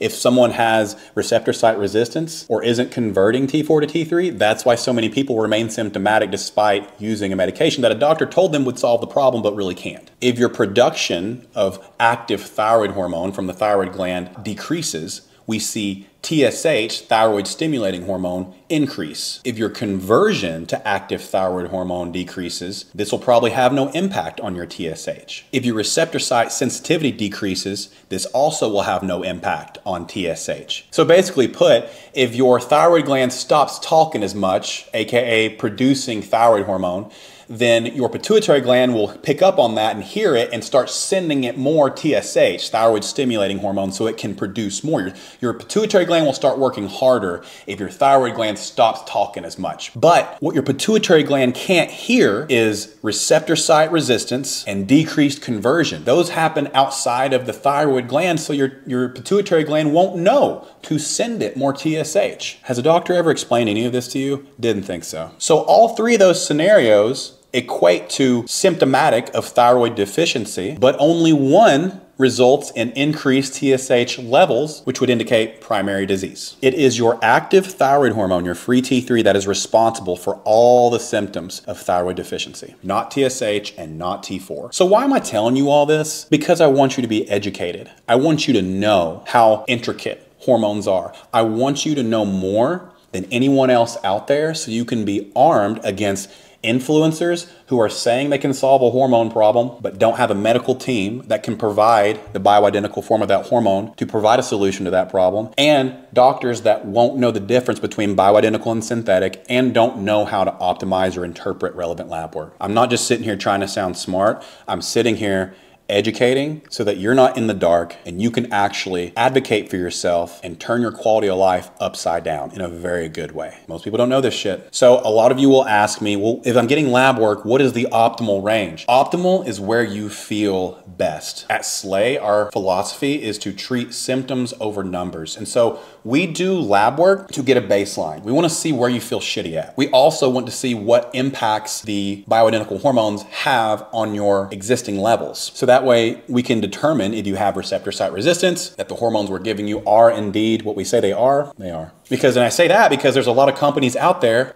Winona, that don't do lab work. And they don't do lab work because they know if they did, you would see that their hormones are watered down and the jig would be up. So the optimal level of the hormone is the level that you feel best at and where symptoms dissipate. There's no point on the range where we know symptoms dissipate because everyone's individual, everyone's different, and you might have receptor site resistance. You might have a different way that you metabolize the hormone, or you metabolize at a higher rate, and therefore one dose of active thyroid hormone will help you feel your best while simultaneously another woman with the same dose won't feel better, and so she needs more of that hormone. And so it's very individual, and that's why, again, all of this hinges on having a medical team of practitioners who are experienced with hormone replacement and understand the symptoms over numbers approach. And I'm very blessed and very grateful to have an amazing medical team behind me, because I ain't no doctor. I'm just some Viking on the internet. When it comes to replacing the hormone, we're going to use compounded desiccated thyroid. There are some synthetic hormone. You need both. You need both T3 and T4. That's going to have the best outcomes generally, and so that's what we use. Desiccated thyroid would be like Armor Thyroid, Nature Thyroid, NP Thyroid. I know some of you have probably heard of those. Those would be examples of desiccated thyroid. Desiccated is just means it's the most absorbable form. And so ideal scenario is you work with a practitioner who determines, looking at your lab work and listening to your symptoms, what would be the proper route to go with a hormone protocol, prescribe you those hormones, monitor your progress, communicate with you ongoing, which by the way, we do at Slay, and we provide a full year of follow-ups for a very affordable price. Because again, my whole thing is giving women quality access to hormone replacement so you can live the longest, healthiest life you can and get the results you want with your body at the same time. But ideal scenario, you work with a practitioner ongoing, they titrate your hormones to the dose that helps dissipate your symptoms, and then you just maintain. How long should you stay on hormones? Well, how long do you want to feel and be your best? Probably forever, right? The only danger of stopping them is you go back to whatever your normal hormone levels were. And so it is a forever commitment. But the longer you are optimal, the healthier you will be, and the more your longevity increases. DHEA is the next hormone I want to talk about. It's secreted primarily by the adrenal glands. Most people know of it as like a precursor to other hormones. It's not just that. It's inversely related to cortisol. Like I mentioned earlier, it literally results in a shift from a catabolic state to an anabolic state within the body. So that's why it's counter to cortisol. Cortisol is a catabolic steroid hormone. DHEA is an anabolic hormone, not an anabolic steroid, like the kind that bodybuilders use to wreck their lives and get jacked. DHEA reduces cardiovascular risk by increasing lipolysis, improves memory, energy, it enhances the immune system. DHEA is a hormone that I'm really excited about. DHEA is a very overlooked hormone. On lab work, you want to look at DHEA sulfate, DHEAS. It restores sexual vitality, improves mood, decreases cholesterol, and helps you better manage body composition. One little known fact about DHEA is its impact on visceral fat. Now, visceral fat is very closely linked with insulin resistance, and insulin resistance is also very closely linked with PCOS. DHEA is a hormone that's not often talked about and often overlooked, but it has a profound impact on your body. However, there are over-the-counter versions of it that you need to be wary of. If a functional medicine doctor or if an influencer or anybody recommends you take over-the-counter DHEA, just know that has nowhere the impact. It's not nearly as bioavailable as prescription, micronized, sustained release DHEA, which is obviously something we provide at Slay. So I've gone over the 4 main hormones that you should have a pulse on when it comes to lab work and your overall health. I've probably given you more information than you've ever heard from any doctor or ever will. Obviously, I'd be remiss if I didn't mention testosterone. Testosterone is a very important hormone for women. A lot of people think that testosterone is a hormone that only men should be concerned with, but it's super important for women as well. It influences your sex drive. It influences your ability to gain muscle tissue, burn body fat, lose body fat, get stronger. It influences your sleep. It has a huge impact on collagen production. In fact, your collagen production mainly hinges on you having optimal levels of testosterone and vitamin C. Bonus tip for you. You can take all the collagen protein in the world. It's not going to make a dent in your actual collagen production nearly as much as having optimal levels of testosterone and vitamin C. So that being said, all those hormones that I just ran through and mentioned and why and the importance of each and the function of each, hopefully you understand now that number one, this is not something that can be rectified with a supplement, with a food, with a diet. If you're deficient on a hormone, if you are symptomatic of hormone deficiency, you need to see a practitioner who can actually give you a solution for that problem. So if you're working with a coach and this coach happens to market their coaching using hormones, but they don't have an actual medical team to provide you a solution for hormone deficiency, they are preying on you. And so now you know, and you can make a better decision with your time, with your money, and with your health, which is most important. So at Slay, the way that we do things, it's very easy. A lot of questions that I get, like, does insurance cover bioidentical hormone replacement?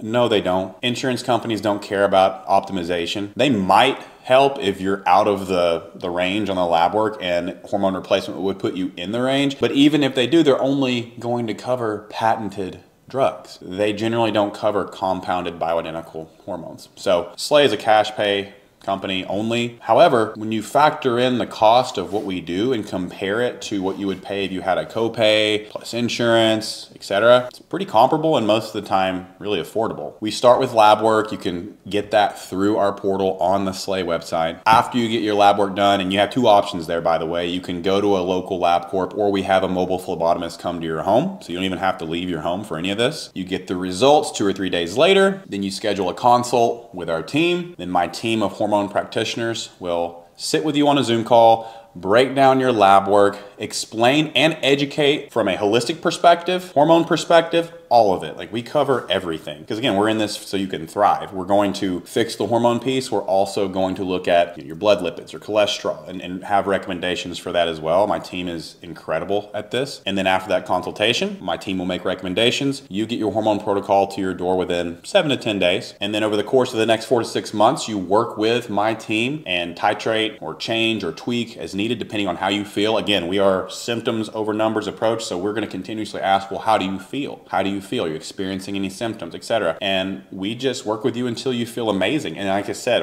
hormone replacement is a lifelong endeavor because you don't want to go back to suboptimal quality of life. Anyone on bioidentical hormone replacement therapy will tell you that you don't want to go back to what suboptimal was. So it takes a few months, usually 4 to 6 months, for the hormones to do their thing and you to have all of the physical, mental, emotional changes that take place with hormone replacement. But once you're there, you never want to leave. And I'm just excited to provide that kind of solution. Let's talk about some of the other things that we look to optimize and really help women with. One of those things being PCOS. PCOS is another one that's often misunderstood, misdiagnosed, and also mistreated. What I mean by that is when you look at the common treatments for PCOS, they're aimed at mitigating the symptoms, but not the root, right? So things like inositol, metformin, there are things that can help you feel better a little bit with PCOS, but a lot of women who have PCOS, and by the way, for those of you who don't have PCOS, that's polycystic ovarian syndrome. It impacts a lot of women around the world. Not with all women, but with a lot of women, we notice that there's also insulin resistance present with women who have PCOS. And when it comes to insulin resistance, you have to reduce visceral fat. That's the fat that accumulates around your organs. It's very hard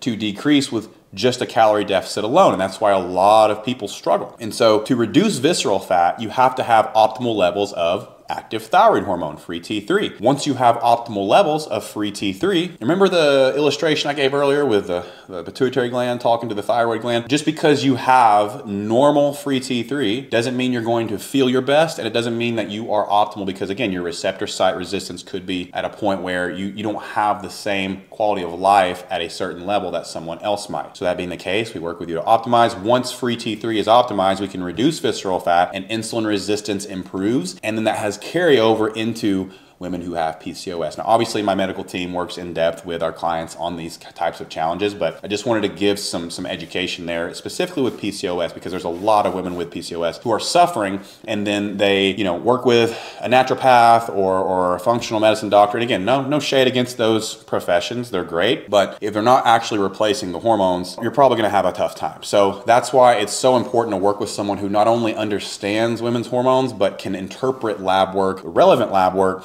and then recommend a protocol that's going to optimize each category. So I am just here to help women with things that you don't have to suffer with. And one of my biggest goals is to keep you from going down a wild goose chase of getting irrelevant labs, working with people who don't know how to interpret the labs, people who will invalidate your symptoms and keep you in pain. I'm here to solve that problem. That's why I created Slay. So I would also be remiss if I didn't talk about how important the lifestyle boxes are, because there's generally two types of people, okay? Type 1, people who blame their hormones for their struggles with body fat reduction. And then we do lab work, there's no deficiencies, and then you're back to the lifestyle boxes, right? There's also type 2, which is you think hormones are the problem, but we do lab work, you are deficient, we fix the deficiency, now you're optimized, and you have to circle back and check the lifestyle boxes. Now, again, you'll feel a hell of a lot better. You'll have way more energy and way more higher quality of life. So you feel like checking the lifestyle boxes with optimal hormones. I will always say this, someone who is checking the lifestyle boxes of walking, protein, getting stronger, and eating nutrient-dense foods, controlling calories in some way. For someone who's checking those boxes, hormones are your rocket fuel. You have both, you are unstoppable. And so I just wanted to, from a place of integrity, name that. Like, we have to check those lifestyle boxes. Hormones cannot fix a lifestyle issue, and vice versa, by the way.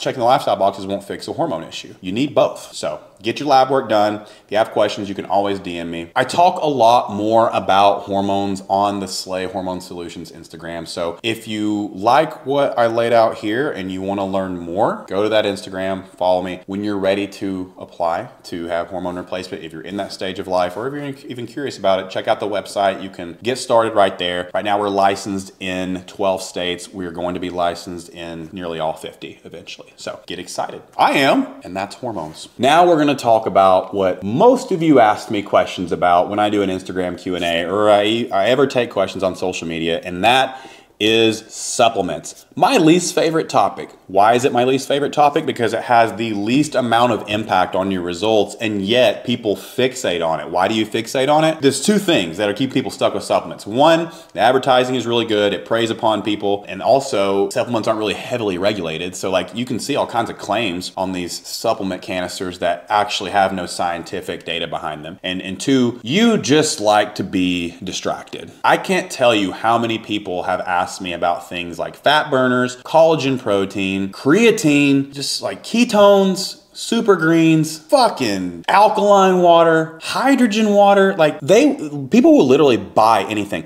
Take all the money that you have likely spent on supplements in an effort to optimize your fat loss journey. It's mind-blowing. It's like, the supplement industry is a billion-dollar industry. Multiple billions. And it's wild, because just say we had a totem pole. This totem pole represents the hierarchy of things that actually impact your results. And from top to bottom, we have, in order of importance, your nutrition, right? Like, at the very top, what you're putting into your body in terms of your food and nutrients is by far the most important and most impactful factor of fat loss, or just long-term health outcomes in general. Then below that, we have your movement. We'll just call it the movement column, which encompasses like your exercise, your step count, like basically how mobile of a person are you, right? Like right under that. The type of exercise you do would be under that. Protein intake is obviously, on this totem pole, probably right under your nutrition. I would actually, so reordering this thing a little bit, protein's gonna be under just nutrition in general, but protein can also kind of fall into that category. And then you have under that, like, your mindset around your body and your relationship with food. And so like a psychological aspect, because, like if we just dumb it down, then you got to eat less and move more, right? But there's also a psychological component that makes you more likely to do those things and then trust yourself to do those things more and more. Your lack of self-worth, the motives behind why you gravitate to diets, all that falls in that psychological column. And then you have the earth underneath the totem pole, right? You have what's buried down in the ground. And let's go all the way down to the earth's core, right? Let's go all the way down to the earth's core. Let's go through the earth's core. Let's go underneath the earth's core all the way outside the other side of the earth to Australia. Then let's keep going. We're so far below the totem pole, we have gone past the earth's core, we passed hell on the way, and then now we're out the other side of the earth. Is that where hell is? Earth's core, or is it like underneath the universe? I don't know. And then you keep going, and then you come out Australia, and then you go up in the air, because now we're out the other side of the earth, and you go just into the atmosphere. You see what I'm saying? That's where supplements are. In the ether, just in the fucking ether, after you've already buried under the totem pole through the earth's core, out the other side where Australia is, or maybe China, and you go into the atmosphere, into the universe, and into the ether. That's how important supplements are. Did I make myself clear? The amount of time people spend in analysis paralysis over which protein powder is best. And what does best even mean? Best for what? You can tell what someone's focused on by the quality of the question that they ask and the topic of the question that they ask. Because if someone is struggling with weight loss and they ask me if ketones, exogenous ketones, are a good idea, or they ask me the dreaded thoughts on question, which means you've already made up your mind, by the way, and you're just merely looking for a confirmation of a belief that you already have established. You've probably already bought the damn thing, and you just want me to validate your beliefs. If you're asking me a question like that and you're struggling with weight loss, your shit's broken. A lot of times people like to be confused. I know I sound really cynical right now. I'm just trying to make it clear how unimportant supplements are in this body transformation game, okay? I'm trying to save you money. Think about it. If I lacked integrity, I'd be trying to make you buy my supplement company, which I could have already started by now 5 times over. Instead, I would rather save you money and give you the truth, which is 99% of supplements are complete bullshit. And the remaining 1%, 99% are overhyped. Okay? So what falls in that 99%? Super greens, LMNT packets, raspberry ketones, alkaline water, hydrogen water, any kind of fat burner, any kind of thermogenic, CLA, women's specific supplements like women's only multivitamins. Walmart multivitamins are just as good, if not better, than the $50 to $60 bottles of vitamins they sell at GNC. Literally proven. Tummy tea. We'll throw waist trainers in this bucket of garbage. I know this is going to trigger some of you guys. You're going to be like, and the reason it triggers you is because you've spent a lot of money and you want it to work really badly. And you're looking for this little sliver where I'm like, yeah, they're useful, like 1% useful. That's enough for you to spend like $400 on a fucking supplement bundle. And okay, so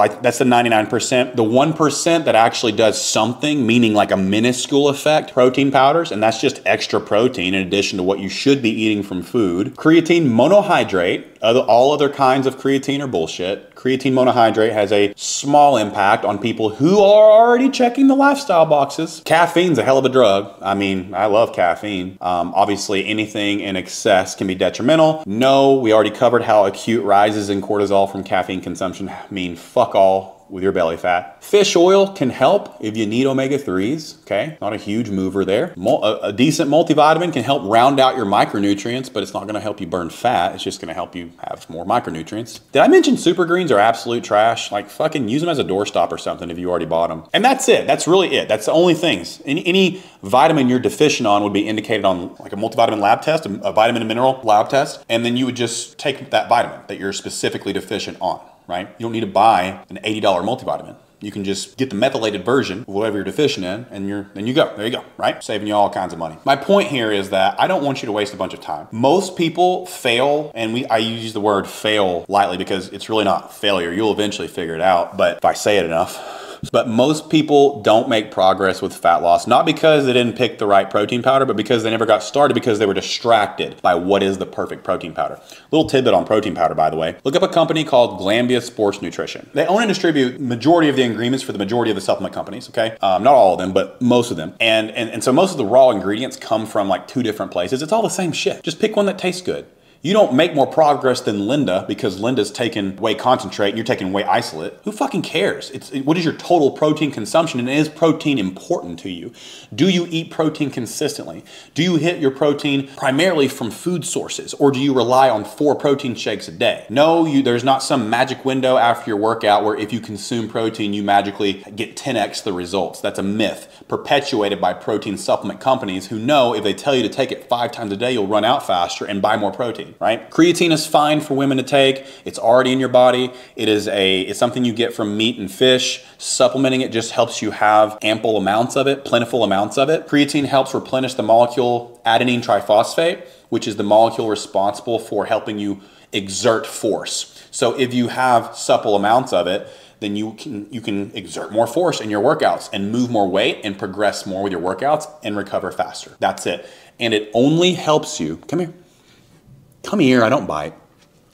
It only helps if you're checking the lifestyle boxes. And what are those lifestyle boxes? Step count, protein intake, get stronger, caloric range, meaning you're within a range of a calorie goal that's congruent with your goals, okay? So by this point, if you've watched this video to this point, you already know all the lifestyle boxes to check. You know why we want to make them values. You understand hormones at a far greater extent than you ever would have otherwise from listening to most doctors or anywhere else. And I'm proud to give you this value because if you do everything in this video and you don't get distracted by bullshit along the way and you don't succumb to the supplement hysteria that everyone's in and you just stay focused on those 4 lifestyle boxes and you make them values. And then you continue to do things in phases, like the phases of body transformation that I described. And if you need hormone replacement, you check that box too. You will absolutely trans-fucking-form your body. This is the only video you will ever need. Now, why do I give all this away for free? Well, because our program's expensive. Is what it is. Like what we do is very high level. It's very involved. I'm truly convicted in it. I know that 2 things. 1, not everybody's ready for what we do. You're not ready to change your life, and that's okay. It's not a dig. Everyone's at a different level of awareness, and we work with people who see the way that I speak, who understand that this is a lifestyle problem, not a supplement or diet problem, that weight loss struggles are a symptom of a deeper root of an integrity gap. We want to work with those people who say, sign me the fuck up for compassionate but direct coaching that works on what's between the ears and gives a sustainable, repeatable solution for a tired ass parent who needs something that fucking works within my lifestyle and gives me an actual system that I can implement forever and educate me to the point where I don't need anyone else. Someone who wants to be empowered, not a victim. That's who we're interested in working with. And so to that extent, what we do is very involved, it's very supportive, and it's expensive. So the other reason is not everybody can fucking afford it. So that's why I give so much free shit away. It's hard to complain about the cost of a program if there's hours of free information available that you could implement now and get results for the rest of your life. That's just how I look at it. My goal has always been to make my free shit 10 times better than their paid shit. And I think you probably got that today. If you like this video, if you got a lot of value from it, first of all, thank you for watching. And I invite you to watch this one.